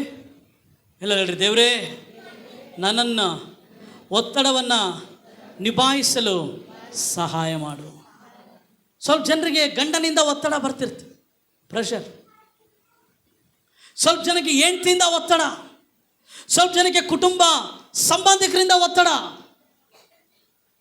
ಆಮೇಲೆ ಪ್ರೇರೆ, ನಾನು ಹೇಳ್ತಾ ಇದ್ದೀನಿ, ಈ ಒಂದು ಒತ್ತಡವನ್ನು ನೀವು ಜಯಿಸಲಿಕ್ಕೆ ದೇವರ ಸಹಾಯ ಬೇಕು. ಯಾರ ಸಹಾಯ ಬೇಕ್ರಿ? ಹೇಳ್ರಿ, ಯಾರ ಸಹಾಯ ಬೇಕು? ಪವಿತ್ರಾತ್ಮನು ನಮ್ಮ ಮೇಲೆ ಬಂದಾಗ ನಾವು ಏನನ್ನು ಹೊಂದುತ್ತೇವಂತೆ? ಬಲವನ್ನು ಹೊಂದುತ್ತೇವೆ. ಆ ಬಲ ನಮಗೆ ಬೇಕು. ಆರೋನ್ ಈ ಒಂದು ಒತ್ತಡವನ್ನು ನಿಭಾಯಿಸ್ಲಿಕ್ಕೆ ಆಗಲಿಲ್ಲ. ಅವರಿಗೆ ಇಷ್ಟವಾದದನ್ನು, ಯಾರಿಗೆ ಇಷ್ಟವಾದದ್ದು? ಹೇಳ್ರಿ, ಯಾರಿಗೆ? ದೇವರಲ್ಲಮ್ಮ, ಮನುಷ್ಯರಿಗೆ. ಹೇಳ್ರಿ, ವಿಗ್ರಹವನ್ನು ಮಾಡೋದು ದೇವರಿಗೆ ಇಷ್ಟನಾ? ಇಲ್ಲ, ಅದು ದೇವರಿಗೆ ವಿರುದ್ಧ. ನಾನಲ್ಲದೆ ನಿಮಗೆ ಬೇರೆ ದೇವರುಗಳು ಇರಬಾರದು. ನೋಡ್ರಿ, ವಿಮೋಚನ ಕಾಂಡ 20ನೇ ಅಧ್ಯಾಯ ಅದರ 4ನೇ ವಚನ ಓದ್ರಿ. ಯಾವ ಮೂರ್ತಿಯನ್ನು ಮಾಡಿಕೊಳ್ಳಬಾರದು. ಇದು ದೇವ್ರು ಹೇಳ್ದ, ನಾನಲ್ಲದೆ ನಿಮಗೆ ಬೇರೆ ದೇವ್ರು ಇರಬಾರ್ದು. ನೀವು ಯಾವ ಮೂರ್ತಿಯನ್ನ ಮಾಡಿಕೊಳ್ಳಬಾರದು. ಹೇಳ್ರಿ, ಏನು ಹೇಳ್ದ ದೇವರು? ಜೋರಾಗಿ ಹೇಳ್ರಿ, ಯಾವ ಮೂರ್ತಿಯನ್ನ? ಹೇಳ್ರಿ, ಯಾವ ಮೂರ್ತಿಯನ್ನ? ಪ್ರಿಯರೇ, ದೇವರು ಕೇಳ್ರಿ, ಭಾಳ ಇಂಪಾರ್ಟೆಂಟ್, ಎಲ್ಲ ರೀತಿಯ ವಿಗ್ರಹಾರಾಧನೆಗಳನ್ನು ನಿಷೇಧಿಸಿದ್ದಾನೆ. ಪ್ರಿಯರೇ, God has appointed every idol worship. ಸ್ವಲ್ಪ ಜನ ಏನಾಗ ಹೇಳ್ತಾರೆ, ಇದು ದೇವರಂತೆ ಅಣ್ಣ. ಸ್ವಲ್ಪ ಜನ ಯೇಸುಸ್ವಾಮಿ ಫೋಟೋ ಹಾಕೊಂಡಿರ್ತಾರೆ, ಅದು ಯೇಸುಸ್ವಾಮಿ ಫೋಟೋ ಅಲ್ಲ. ನಾನು ಮೊನ್ನೆ ಒಂದು ಇಂಟರ್ವ್ಯೂ ನೋಡ್ತಿದ್ದೆ, ಒಬ್ಬ ಹುಡುಗ ಹೇಳ್ದ, ನಾವು ಬೇರೆ ಯಾರನ್ನ ಆರಾಧನೆ ಮಾಡೋದಿಲ್ಲ, ಸುಮ್ಮನೆ ಒಂದು ಸ್ಟ್ಯಾಚ್ಯೂ ಇಟ್ಟಿವಿ ಅಷ್ಟೇ, ಸುಮ್ಮನೆ ಒಂದು ಮೂರ್ತಿ ಇಟ್ಟಿವಿ. ನೀನು ಸುಮ್ಮನೆ ಇಟ್ಟರು ಅದು ವಿಗ್ರಹನೇ. ಸ್ವಲ್ಪ ಜನ ಯೇಸುಸ್ವಾಮಿ ಫೋಟೋ ಇಟ್ಕೊಂಡು, ಅದು ಯೇಸುಸ್ವಾಮಿ ಫೋಟೋ ಅಲ್ಲ, ಅದು ವಿಗ್ರಹ. ದೇವರು ಯಾವ ವಿಗ್ರಹಾರಾಧನೆಯನ್ನ ಒಪ್ಪೋದಿಲ್ಲ. ದೇವರನ್ನು ಯಾರು ಎಂದು ನೋಡಿಲ್ಲ ಪ್ರಿಯರೇ. ಇಲ್ಲ ಅಂದರೆ ಮತ್ತೆ ನಾನು ನಮ್ಮ ಚರ್ಚ್ ತುಂಬ ಫೋಟೋ ಹಾಕ್ತಿದ್ದಿಲ್ಲ. ನಿಮಗೆಲ್ಲರಿಗೆ ವಾರ ವಾರ ಏನು ಕಳಿಸ್ತಿದ್ದೆ? ತಪ್ಪು ತಿಳ್ಕೊಬೇಡ್ರಿ, ಇದು ಸತ್ಯ. ನಿನಗೆ ಇಷ್ಟ ಇಲ್ಲ ಅಂದರೆ ಇಷ್ಟ ಇಲ್ಲ, ನಾನೇನು ಮಾಡೋಕ್ಕಾಗೋದಿಲ್ಲ. ಅಣ್ಣ ನಾನು ಹೋಗ್ತೀನಣ್ಣ, ಮೊನ್ನೆ ಹೋಗಿದ್ರು ಎಲ್ಲರೂ, ಗೊತ್ತು ಯಾರ್ಯಾರು ಎಲ್ಲೆಲ್ಲಿ ಹೋಗ್ಯಾರಂತ. ಏನು ಮಾಡೋಕ್ಕಾಗೋದಿಲ್ಲ. ನಾನು ಬ್ರದರ್ಗೆ ಅಲ್ಲಿ ಮ್ಯೂಸಿಕ್ ಹೊಡ್ಯಕ್ಕೆ ಹೋಗ್ಬೇಡ ಅಂತ ಹೇಳ್ತೀನಿ ನಾನು. ಕಾರಣ ಏನು? ಬರೇ ಮ್ಯೂಸಿಕ್ ಅಲ್ಲ, ನೀನು ಹೋಗಿ ಅದಕ್ಕೆ ಏನು ತೋರಿಸ್ತಾ ಇದ್ದೀವಿ? ವಿಧೇಯತೆ ತೋರಿಸ್ತಾ ಇದ್ದಿ. ದೇವರಿಗೆ ವಿರುದ್ಧ ಅದು. ಸ್ವಲ್ಪ ಜನ ಹೇಳ್ತಾರೆ, ಅಣ್ಣ ಸುಮ್ಮನೆ ಹೋಗಿದ್ದಣ್ಣ, ಸುಮ್ಮನೆ ಹೋಗು ಹಂಗೆ ನರಕಕ್ಕೆ, ದೇವ್ರ ಕಡೆಗೆ ಸುಮ್ಮನೆ ನರಕಕ್ಕೆ ಹೋಗಪ್ಪ ಹಂಗೆ ಅಂತಾನೆ. ಹೇಳ್ರಿ, ನಮಗೆ ಯಾವುದೇ ವಿಗ್ರಹ ಇರಬಾರ್ದು. ನಾನು ಹೇಳ್ತಾ ಇಲ್ಲ, ಬೈಬಲ್ ಹೇಳ್ತೈತೆ. ಪ್ರಭಾಕರ್ ಹೇಳಿದ್ರೆ ನಂಬೇಡ್ರಿ, ಬೈಬಲ್ ಹೇಳಿದ್ರೆ ನಂಬ್ರಿ. ಯಾವ ಮೂರ್ತಿಯನ್ನ ನೀವು ಮಾಡಿಕೊಳ್ಳಬಾರದು. ಹೇಳ್ರಿ, ಯಾರೋ ಸೇವಕರು ಸತ್ತೋದ್ರು, ಅವ್ರದ್ದು ಮೂರ್ತಿ, ಅದು ಕೂಡ ತಪ್ಪುರಿ, ಅದು ಕೂಡ ತಪ್ಪು. ಯಾವ ಮೂರ್ತಿ ಅಂದರೆ ಸೇವಕ ಬಂದ ಇಲ್ಲ ಅದರಲ್ಲಿ. ಯಾವ ಮೂರ್ತಿ ಪಕ್ಕದಲ್ಲಿ ಪ್ರಭಾಕರ್ದು ಮಾಡ್ಕೇಳ್ರಿ. ABCD ಹೆಸರು ಹೇಳಿದ್ರೆ ಬೇಜಾರಾಗ್ತೀವಿ. ABCD ಮಾಡ್ಕೇಳ್ರಿ, ಹಾಕಿಲ್ಲ ಅಲ್ಲಿ. ಯಾವ ಮೂರ್ತಿ ಅಂದರೆ ಯಾವ ಮೂರ್ತಿ ಮಾಡ್ಕೋಬಾರ್ದು. ಸತ್ಯ ರೀ. ನೀನು ಯಾವಾಗ ಇದರಿಂದ ಹೊರಗಡೆ ಬರ್ತೀಯೋ ನೀನು ದೇವರ ಆಶೀರ್ವಾದದಲ್ಲಿ ಜೀವಿಸ್ತಿ. ನಿಮಗೆ ಗೊತ್ತಾ ಯಾಕೆ ಇಸ್ರಾಯೇಲ್ ಜನರು ಆ ಬಾಬೇಲ್ ದೇಶಕ್ಕೆ ಸೆರೆ ಹೋದ್ರಂದ್ರೆ ಅದರಲ್ಲಿ ಭಾಳ ಪ್ರಾಮುಖ್ಯವಾದ ಕಾರಣ ಏನು ಗೊತ್ತಾ? ಇಸ್ರಾಯೇಲರು ವಿಗ್ರಹಾರಾಧನೆ ಮಾಡ್ತಾ ಇದ್ರು ಪ್ರಿಯರೇ. ರಕರಕವಾದ ವಿಗ್ರಹಾರಾಧನೆ. ನೀವು ಎಹೆಜ್ಕೇಲ್ ಗ್ರಂಥವನ್ನು ಓದ್ರಿ, ಅಲ್ಲಿ ದೇವರು ಹೇಳ್ತಾನೆ ಇಸ್ರಾಯೇಲ್ ಜನರು ಎಂಥ ವಿಗ್ರಹಗಳನ್ನು ಮಾಡ್ತಾ ಇದ್ರು, ಎಂಥ ವಿಗ್ರಹಾರಾಧನೆ ಮಾಡ್ತಾ ಇದ್ರು ಅಂತೇಳಿ. ಅದಕ್ಕೆ ಶದ್ರಕ್ ಮೇಷಕ್ ಅಬೇದ್ನೆಗೋ ದಾನಿಯೇಲ್ ಹೇಳಿದ್ರು, ನಾವು ಈ ಮೂರ್ತಿಗೆ ಅಡ್ಡ ಬೀಳೋದಿಲ್ಲ ಅಂದರು. ಯಾರು? Shadrach Meshach Abednego. ಯಾಕಂದ್ರೆ ಅವ್ರಿಗೆ ಗೊತ್ತು, ನಮ್ಮ ಪೂರ್ವಿಕರು, ನಮ್ಮ ಇಸ್ರಾಯೇಲರು, ನಮ್ಮ ಯಹೂದ್ಯರು, ನಮ್ಮ ತಾತ ಅಜ್ಜಿಯಂದಿರು ಈ ವಿಗ್ರಹಾರಾಧನೆ ಮಾಡಿನೇ ಇವತ್ತು ಈ ಸ್ಥಿತಿಗೆ ಬಂದಿರೋದು ಅಂತ. ನಾವು ವಿಗ್ರಹಾರಾಧನೆ ಮಾಡಿನೇ ನಮ್ಮ ಆಲಯ ಆಳು ಬಿದ್ದಿದೆ ಅಂತೇಳಿ ಅವ್ರಿಗೆ ಗೊತ್ತು. ಅದಕ್ಕೆ ಶದ್ರಕ್ ಮೇಷಕ್ ಅಬೇದ್ನೆಗೋ ಹೇಳಿದ್ರು, ನೆಬೂಕದ್ನೆಚ್ಚರ್ ನೀನು ನಮ್ಮನ್ನು ಸಾಯಿಸ್ತೀಯಾ ಸಾಯಿಸು, ನಾವು ಮಾತ್ರ ನೀನು ಮಾಡಿದ ಮೂರ್ತಿಗೆ ಅಡ್ಡ ಬೀಳೋದಿಲ್ಲ, ಪೂಜಿಸೋದಿಲ್ಲ. ನಿಮ್ಮನ್ನು ಬೆಂಕಿಯಲ್ಲಿ ಹಾಕ್ತೀನಿ, ನೀನು ಹಾಕು. ನೀವು ಸಾಯ್ತೀರಿ, ಸತ್ರು ಪರವಾಗಿಲ್ಲ, ನಿಮ್ಮ ದೇವರು ರಕ್ಷಿಸೋದಿಲ್ಲ, ಪರವಾಗಿಲ್ಲ. ಒಂದು ಮಾತ್ರ ಗ್ಯಾರಂಟಿ, ನಾವು ನೀನು ನಿಲ್ಲಿಸಿದ ಮೂರ್ತಿಗೆ ಅಡ್ಡ ಬೀಳೋದಿಲ್ಲ. ಅದಕ್ಕೆ ಅವರು ದೇವರ ಆಜ್ಞೆಗೆ ವಿಧೇಯರಾದದ್ರಿಂದ ಅದು ಬೆಂಕಿಯಲ್ಲಿ ಕೂಡ ದೇವರು ಇಳಿದು ಬಂದು ಅವರನ್ನು ಕಾಪಾಡಿದನು. Hallelujah, hallelujah. ದೇವರ ವಾಕ್ಯಕ್ಕೆ ಜ್ಞಾನೋಕ್ತಿ 13 ಹೋದ್ರಿ. ಆ ವಾಕ್ಯವನ್ನು ರೆಡ್ ಲೆಟರ್ಲ್ಲಿ ಅಂಡರ್ಲೈನ್ ಮಾಡ್ಕೊಳ್ರಿ. ಜ್ಞಾನೋಕ್ತಿ 13ನೇ ವಚನ ಏನು ಹೇಳ್ತದೆ ಹೋದ್ರಿ? ದೇವರ ವಾಕ್ಯವನ್ನ ಉಲ್ಲಂಘಿಸುವವನು ನಾಶವಾಗುವನು. ನಾಶ ಏನಪ್ಪ, ಏನಾಗ್ತಾನಂತೆ? ಮುಂದೆ ಆಜ್ಞೆಯನ್ನ ಭಯಭಕ್ತಿಯಿಂದ ಕೈಗೊಳ್ಳುವವನು ಸುಫಲವನ್ನು ಹೊಂದುವನು. ಪ್ರಭಾಕರ್ ಮಾತಲ್ರಿ ಇದು. ಪ್ರಭಾಕರ್ ಹೇಳಿದ್ರೆ ನಂಬೇಡ್ರಿ. ದೇವರ ವಾಕ್ಯ. ಶದ್ರಕ್ ಮೇಷಕ್ ಅಬೇದ್ನೆಗೋ ವಿಧೇಯರಾಗಿದ್ದು ದೇವರ ವಾಕ್ಯಕ್ಕೆ. ನಾವು ಮೂರ್ತಿಗೆ ಅಡ್ಡ ಬೀಳೋದಿಲ್ಲ. ಅದಕ್ಕೆ ದೇವರು ಬೆಂಕಿಯಲ್ಲಿ ಅವರನ್ನು ಕಾಪಾಡಿದನು. Hallelujah, hallelujah. ದಾನಿಯೇಲನು ವಿಧೇಯನಾಗಿದ್ದು ಯಾರಿಗೆ? ದೇವರಿಗೆ. ನಮ್ಮ ದೇವರನ್ನೇ ನಾವು ಪೂಜಿಸ್ತೇವೆ, ಬೇರೆ ದೇವರನ್ನ ಪೂಜಿಸೋದಿಲ್ಲ. ಭಾಳ ಇಂಪಾರ್ಟೆಂಟ್. ಸ್ವಲ್ಪ ಜನಕ್ಕೆ ಗೊತ್ತಿಲ್ಲದಂಗೆ ನಾವು ಅವಿಧೇಯತೆಯಲ್ಲಿ ಜೀವಿಸ್ತಾ ಇದ್ದೀವಿ ರೀ. ಇದು ಯೇಸು ಸ್ವಾಮಿ ಫೋಟೋ ಅಂತ ಇಟ್ಕೊಂಡಿದ್ರೆ ತೆಗೆದಾಕ್ಬಿಡ್ರಿ, ಅದು ವಿಗ್ರಹ. ಒಪ್ಪನ ಹೇಳ್ತೀನಿ, ಬೇಜಾರನ ಆಗ್ರಿ, ಸಂತೋಷನ ಪಡ್ರಿ, ಅದು ವಿಗ್ರಹ. ನೀನು ಮಾಡ್ತಾ ಇರೋದು ವಿಗ್ರಹ ಆರಾಧನೆ. ಹಂಗೆ ನಾವು ವಿಗ್ರಹಾರಾಧನೆ ಮಾಡ್ಬೇಕಂತಿದ್ರೆ ಇದು ಬೈಬಲಲ್ಲೆಲ್ಲ ಯೇಸು ಸ್ವಾಮಿ ಫೋಟೋ ಕೊಟ್ಬಿಡಿದೆ, ಇದು ನನ್ನ ಫೋಟೋ ತಗ ಇಟ್ಗ, ಚೇಸ್ಕ, ಪಂಡ್ಗ, ಸ್ವಲ್ಪ ಜನ ದುಃಖ ಏನು ಗೊತ್ತಾ ರೀ, ಸ್ವಲ್ಪ ಚರ್ಚ್ಗಳಲ್ಲಿ ಕೂಡ ಮಾಡ್ತಾರೆ ಅದನ್ನು, ಸ್ವಲ್ಪ ಚರ್ಚ್ಗಳಲ್ಲಿ ಕೂಡ ಹಾಕ್ತಾರೆ. ತಪ್ಪು. ಯಾವ ಮೂರ್ತಿಯನ್ನು ನೀನು ಮಾಡಿಕೊಳ್ಬಾರ್ದು. ಶದ್ರಕ್ ಮೇಷಗೋ ಅಬೇದ್ನಗೋ ಕಾಪಾಡಲ್ಪಟ್ಟಿದ್ದು ಅವರು ದೇವರ ವಾಕ್ಯಕ್ಕೆ ತೋರಿಸಿದ ವಿಧೇಯತೆಯಿಂದ.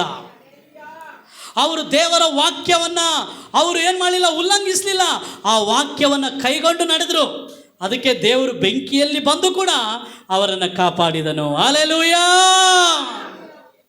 ಯಾವನು ದುಷ್ಟರ ಆಲೋಚನೆಯಂತೆ ನಡೆಯದೆ ಪಾಪಾತ್ಮರ ಮಾರ್ಗದಲ್ಲಿ ನಿಂತುಕೊಳ್ಳದೆ ಹೋಗಿದ್ದೆ ಬ್ರದರ್, ಹೋಗ್ರಿ ಬ್ರದರ್, ಕುತ್ಕೋಬೇಡ ನಿಂತ್ಕೋಬೇಡ ಅಂತ ಹೇಳ್ತೈತೆ ದೇವರ ವಾಕ್ಯ. ನೀನಲ್ಲಿ ಹೋಗಿ ಮಾಡೋದೇನೈತಿ? ಇನ್ನು ಸುಮ್ಮನೆ ಹೋಗಿದ್ದೆ ಅಣ್ಣ, 8ನೇ ತಾರೀಕು ಒಂದೇ ಹೋಗ್ತೀನಣ್ಣ. 8ನೇ ತಾರೀಕು ಹೋಗು, ಸುಮ್ಮನೆ ಕೂಡ ಹೋಗ್ಬೇಡ್ರಿ. ಸುಮ್ಮನೆ ಅವ್ರು ಆಡ್ತಿದ್ರಣ್ಣ ಡ್ಯಾನ್ಸು, ನಿಂದ್ರಕ್ಕಾಗಿಲ್ಲಣ್ಣ, ಶೇಕ್ ಆಯ್ತಣ್ಣ. ಸುಮ್ಮನೆ ಆಡ್ದಣ್ಣ, ಒಂದೇ ದಿನಣ್ಣ ಹಾಡು, ಒಂದೇ ದಿನ ಪರ್ಮನೆಂಟ್ ನರಕಕ್ಕೆ ಹೋಗು. ಕೇಳ್ತಾನೆ ದೇವ್ರ ಲೆಕ್ಕ. ನಾನು ಒಂದಿನ ಮಾಡಿ ತಿಳಿಯದೇ ಮಾಡಿದ್ದೇನೆ, ಇವಾಗ ನೀನು ತಿಳಿದು ಮಾಡ್ತೀಯಲ್ಲ ಪಾಪ. ನನ್ನ ಮಕ್ಕಳಿಗೆ ಹೇಳ್ತೀನಿ ಅಣ್ಣ, ಕೇಳೋದಿಲ್ಲ ಅಣ್ಣ, ಕೇಳೋದಿಲ್ಲ. ಯಾಕೆ ಕೇಳೋದಿಲ್ಲ? ನೀನೇ ಕುಂತು ಸೀರಿಯಲ್ ನೋಡಿದ್ರೆ ಅವನು ಹೋಗಿ ಡ್ಯಾನ್ಸ್ ಆಡ್ತಾನೆ, ನಿನ್ನ ಮಾತು ಅದಕ್ಕೆ ಕೇಳ್ತಾನೆ. ದುಃಖ ರೀ. ನಮ್ಮವ್ರು ಆಡ್ತಿದ್ರು ಡ್ಯಾನ್ಸ್, ಗಾಡಿ ಹಾಕೊಂಡೋಗಿ ನಿಂತೆ, ಅರ್ಧ ಗಂಟೆ ನಿಂತು ನೋಡಿ. ಗೊತ್ತು ನನಗೆ ಆಡ್ತಾರಂತ. ಇವತ್ತಿನವರೆಗೆ ಬಂದಿಲ್ಲ ಇನ್ನು ಚರ್ಚಿಗೆ. ಬರೋ ವರ್ಷ ಬರ್ತಾರೆ ಅವರು. ಬರೋ ವರ್ಷ ಅಲ್ಲ, ಇವಾಗ ಸೆಪ್ಟೆಂಬರ್ ಅಲ್ಲ, ನವಂಬರಿಗೆ ಬರ್ತಾರೆ. ಯಾಕಂದರೆ ಇಲ್ಲಿ ಡ್ಯಾನ್ಸ್ ಆಡೋಕ್ಕೆ ಬರ್ತಲ್ಲ, ಇಲ್ಲಿ ಡ್ಯಾನ್ಸ್ ಅಲ್ಲಿ ಡ್ಯಾನ್ಸ್. ಈ ಸರಿ ಅಂಥವ್ರು ಯಾರನ್ನು ಡ್ಯಾನ್ಸ್ ಆಡಿದ್ರೆ ಕಾಲು ಮುರಿದ್ಬಿಡ್ತೀನಿ. ಅಂಥವ್ರು ಯಾರು ಡ್ಯಾನ್ಸ್ ಆಡೋಂಗಿಲ್ಲ ಈ ವರ್ಷ. ನಾವು ಯೇಸು ಸ್ವಾಮಿ ಮುಂದೆ ಮಾತ್ರ ಡ್ಯಾನ್ಸ್ ಆಡೋದು. ದಾವೀದ ಆಡಿದ್ದೆಲ್ಲಿ? ದೇವರ ಮಂಜೂಷದ ಮುಂದೆ. ಶದ್ರಕ್ ಮೇಷಕ್ ಅಬೇದ್ನಗೋ ಸಾಷ್ಟಾಂಗ ಬೆರೆಯುವುದೆಲ್ಲಿ? ದೇವರ ಸಾನ್ನಿಧ್ಯಕ್ಕೆ. ದಾನಿಯೇಲನು ಯಾರನ್ನು ಪೂಜಿಸಿದ? ದೇವರನ್ನ ರೀ. ಕಾಂಪ್ರಮೈಸ್ ಆಗಿಲ್ಲ ಅವರು. If you leave a compromise life, you are not a Christ follower. ನೀನು ರಾಜಿ ಜೀವಿತ ಜೀವಿಸಿದರೆ ನೀನು ಯೇಸು ಕ್ರಿಸ್ತನ ಹಿಂಬಾಲಕನು ಅಲ್ಲ. You are duplicate Christian. ನೀನು ನಕಲಿ ಕ್ರೈಸ್ತವ. ಅವ್ವ ಕಾವಲಿ ಭೂವ ಕಾವಲಿ ಅಂತಾರೆ ಸ್ವಲ್ಪ ಜನ. ಹಾವು ಸಾಯಬಾರ್ದು, ಕಟ್ಟಿಗೆ ಮುರಿಬಾರ್ದು. ಪ್ರಭಾಕರ್ ಮಂಚಾಡು ಚಟ ಹೊಡ್ಕೊಂಡು ಹಾಕುದು ನಡೆಸಲಿವನ್ನೇ. ಬದುಕಿದರೆ ಕ್ರಿಸ್ತನಿಗಾಗಿ, ಸತ್ತರೆ ಲಾಭ ಅಂತ ಹೇಳಿದ ಪೌಲ. ಆಮೇನ್. ಇವಾಗ ಆರೋನ್ ಏನಾಗ್ಬಿಟ್ರಿ? ಕಾಂಪ್ರಮೈಸ್ ಆಗ್ಬಿಟ್ಟ. ಆ ಒತ್ತಡವನ್ನು ನಿಭಾಯಿಸ್ಲಿಕ್ಕೆ ಆಗಲಿಲ್ಲ, ಕೊಟ್ಬಿಟ್ಟ ಮೂರ್ತಿ. ಯಾವ ಮೂರ್ತಿ? ಬಸವನ ಮೂರ್ತಿ ಕೊಟ್ಬಿಟ್ಟ. ಬಸವನ ಮೂರ್ತಿ ಕೊಟ್ಟಿದ್ಕೊಳ್ಳಿ ಜನ, ಇದೇ ನಮ್ಮ ದೇವರು ಮರ್ತೋಗ್ಬಿಟ್ರು. ದೇವ್ರು ಹೇಳಿದ್ದು ಯಾವ ಮೂರ್ತಿಯನ್ನು ಮಾಡಿಕೊಳ್ಳಬಾರದು, ಮರ್ತೋಗ್ಬಿಟ್ರು. ಅದ್ರ ಮುಂದೆ ಡ್ಯಾನ್ಸ್ ಆಡೋಕ್ಕೆ ಸ್ಟಾರ್ಟ್ ಮಾಡಿದ್ರು. ನಾನು ಹೇಳ್ತಿಲ್ಲ, ಬೈಬಲ್ ಹೇಳ್ತದೆ. ಹೋದ್ರಿ 32ನೇ ಅಧ್ಯಾಯ, 32ನೇ ಅಧ್ಯಾಯ,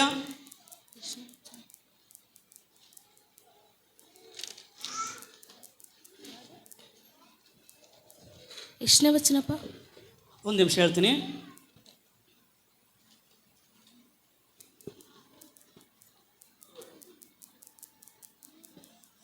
32ನೇ ಅಧ್ಯಾಯ ಅದರ 6ನೇ ವಚನ ಓದ್ರಿ. ಆದುದರಿಂದ ಮರುದಿನದಲ್ಲಿ ಜನರು, ಇಲ್ಲ ಮೇಲೆ ವಚನದಿಂದ ಹೋದ್ರೆ ಅಲ್ಲಿ ಇನ್ನೊಂದು ಮಾತು ಐತೆ, ಅದು ಹೇಳ್ತೀನಿ ನೋಡಿ. 6ನೇ, ನಾಳೆ ಯೆಹೋವನಿಗೆ ಉತ್ಸಾಹವಾಗಬೇಕೆಂದು ಪ್ರಕಟಿಸಿದ ಯಾರು? ಆರೋನ್. ಭಾಳ ಜನ ಅವ್ರು ಮಾಡ್ಕೊಂಡಿರೋ ಫೋಟೋಗಳು ಇಟ್ಕೊಂಡು ದೇವರಿಗೆ ಸ್ತೋತ್ರ ಸಲ್ಲಿಸ್ತಾರೆ. ಯಾರು? ಅವರೇ ಮಾಡ್ಕೊಂಡಿರೋದು. ಆದರೆ ಅದ್ರ ಹೆಸರಲ್ಲಿ ಯಾರಿಗೆ? ಆರೋನ್ ಏನು ಹೇಳ್ತಾ ಇದ್ದಾನೆ? ಯೆಹೋವನಿಗೆ ಉತ್ಸಾಹವಾಗಬೇಕು. ದೇವ್ರು ಹೇಳ್ದ ಮಾಡ್ಕೋಬೇಡಪ್ಪ ಮೂರ್ತಿ ಅಂದರೆ, ಇವನು ಮೂರ್ತಿ ಮಾಡಿ ಏನು ಹೇಳ್ತಾ ಇದ್ದಾನೆ? ದೇವರಿಗೆ ಉತ್ಸಾಹ. ಜಾತ್ರಾ చేస్తాం రండి. తెలుగులో ಏನೈತೆ ಜಾತ್ರಾ ಅಂತಂದ? పండుగ. ಸ್ವಲ್ಪ ಜನ ಇವತ್ತು ಹೋಗ್ಯಾರ, ಬೇರೆ పండుగಗೆ ಹೋಗ್ಯಾರ. ಬರಲಿ, ಅವರಿಗೆ ತೋರಿಸ್ತೀನಿ పండుగ.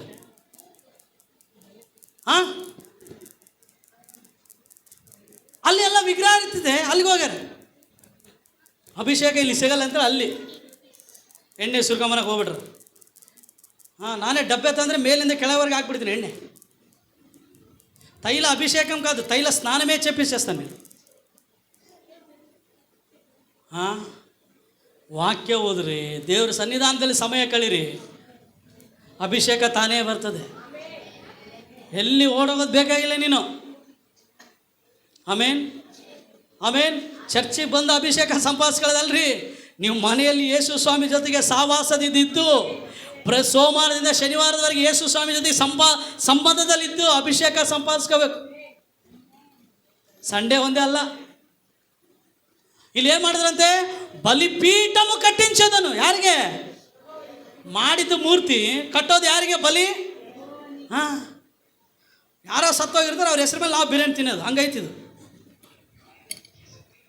ಹೌದಲ್ಲ? ಆಮೇಲೆ మరియు ఆరోను రేపు యెహోవాకు పండుగ జరుగునని. ಅಮ್ಮ, ಮಾಡಿದ್ದು ಬಸವನ ಮೂರ್ತಿ, పండుగ ಯಾರಿಗೆ? ಸ್ವಲ್ಪ ಜನ ಹಂಗೆ ಎಲ್ಲ ಮಾಡಿಬಿಡ್ತಾರೆ, ಗುಂಡು ಹೊಡಿಸ್ಬಿಡ್ತಾರೆ, ಪೋಯಿಂದೆ ಎಲ್ಲ ಮಾಡ್ಬಿಡ್ತೀವ. ಸ್ವಲ್ಪ ಜನ 31ನೇ ತಾರೀಕು ಬಂದು ಕಾಣಿಕೆ ಕೊಟ್ಬಿಡ್ತಾರೆ. ಎಲ್ಲ ಬಿಟ್ಬಿಡಪ್ಪ ದೇವರೇ, ಬಿಟ್ಬಿಡು, ಈ ವರ್ಷ ಎಲ್ಲ ದುಡ್ಡಿಂದ ತೊಳೆದ್ಬಿಡು. ದುಡ್ಡಿಂದ ತೊಳೆಯೋದಿಲ್ಲ, ಗುಂಡು ಹೊಡಿಸಿದ್ರೆ ಹೋಗೋದಿಲ್ಲ.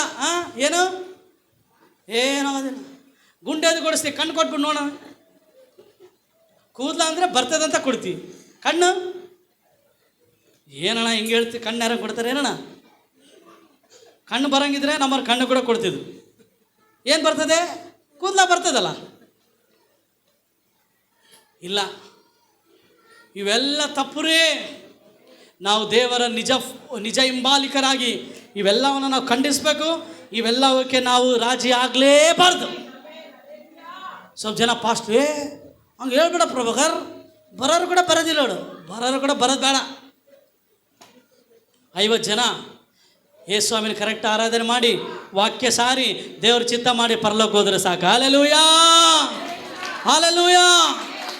50,000 మంది వచ్చి గుడ్ను కొట్టించుకుని నరకాన్ని పోతే ఏం చేస్తావు? 50,000 మందికి నూనెలో ముంచి ముంచి ముంచి నరకానికి పంపిస్తే ఏం చేస్తావు? ఏమొద్దు. 50 మంది చాలు, 50 మంది చాలు.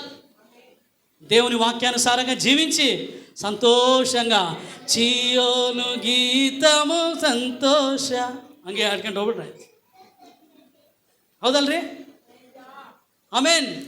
ಭಾಳ ಇಂಪಾರ್ಟೆಂಟ್ ಪ್ರಿಯರೇ, ಭಾಳ ಇಂಪಾರ್ಟೆಂಟ್. ಯಾವ ವಾಕ್ಯ ನಿನ್ನನ್ನು ಹಿಂಡ್ತದಲ್ಲ ಅದೇ ಸತ್ಯವಾಕ್ಯ. ಯಾವ ವಾಕ್ಯ ನಿನ್ನನ್ನು ಪಾಲಿಷ್ ಮಾಡ್ತದಲ್ಲ ಅದು ನಿನ್ನನ್ನು ನರಕಕ್ಕೆ ಕರ್ಕೊಂಡು ಹೋಗೋ ವಾಕ್ಯ. ಪಾಲಿಷ್ ಬೇಡ, ನಮಗೆ ರುಬ್ಬೋದು ಬೇಕು. ಸಾಮಾನು ರುಬ್ಬಿದ್ರೆ ಹೆಂಗ ವೈಟ್ ಪಳ ಪಳ ಪಳ ಪಳ ಪಳ ಅಂತ, ಹೌದಲ್ರಿ? ಸುಮ್ಮನೆ ಮೆಲ್ಲಕ್ಕೆ ಹೆಂಗಂದ್ರೆ ಹೋಗ್ತದ ಮಸಿ ಕಡಮ. ನಮ್ಮವ್ರ ಮನೆಗೆ ಹೋಗ್ತೀನಲ್ಲ, ಪಳ ಪಳ ಹೊಳಿತಿರ್ತಾವೆ. ಯಾಕೆ ಹೊಳಿತಾವೆ ಹೇಳ್ರಿ? ಆಕೆ ತಿಕ್ಕಿದ್ದೆ ನಮ್ಮ ಅಂಜೆ ಲೆಕ್ಕ. ಅಲ್ಲಾಗ ತಿಕ್ಕಿದ್ರೆ ಏನು ಬರ್ತದೆ? ಎಲ್ಲ ಗಲೀಜು ಹೋಗ್ತದೆ. ಹಂಗೆ ವಾಕ್ಯ ತಿಕ್ಕಬೇಕು ನಿನ್ನ. ಆಮೇಲೆ ಇಲ್ಲ ಅಂದರೆ ಹಂಗೆ ಜಿಡ್ಡು. ಸ್ವಲ್ಪ ಜನ ಹೋಗ್ತೀವಿ, ಗ್ಲಾಸ್ ಮುಟ್ಟಿದ್ರೆ ನೀರೆಲ್ಲ ಏನು ಬರೋಂಗಿಲ್ಲ ಹೊರಗೆ, ಜಿಡ್ಡು. ಕ್ಲೀನ್ ಇಟ್ಕೊಳ್ರಿ ನಿಮ್ಮ ಮನೆ ಕೂಡ. ನೀವು ಕುಡಿಯೋ ಪಾತ್ರೆ, ನಿನ್ನೆ ಒಬ್ಬನ ಮನೆಗೆ ಹೋಗಿ ಹೇಳಿದೆ ದಿನಾ ಸ್ನಾನ ಮಾಡಂತ ಹೇಳಿದೆ. ದಿನಾ ಸ್ನಾನ ಮಾಡಬೇಕು. ನಾವು ದೇವರ ಆಲಯ, ಶುದ್ಧವಾಗಿ ಇಟ್ಕೊಳ್ಬೇಕು ನಮ್ಮನ್ನು. ನಾವು ಅಸಹ್ಯವಾದದ್ದೆಲ್ಲ ತೊಲಗಿಸ್ಬೇಕು ನಾವು. ಯಾಕೆ? ನಾನು ದೇವರ ಆಲಯ. ಹಲ್ಲೆಲೂಯಾ. ಈತ ಮೂರ್ತಿ ಮಾಡ್ದ, ಬರೀ ಜಾತ್ರೆ ಮಾಡೋಣಂದ. ಅರ್ಥ ಜನ ಎಲ್ಲ ಏನು ಮಾಡಿದ್ರು? ಜಾತ್ರೆ ಕೆಳಗೆ dance ಆಡ್ತಿದ್ರೆ, party.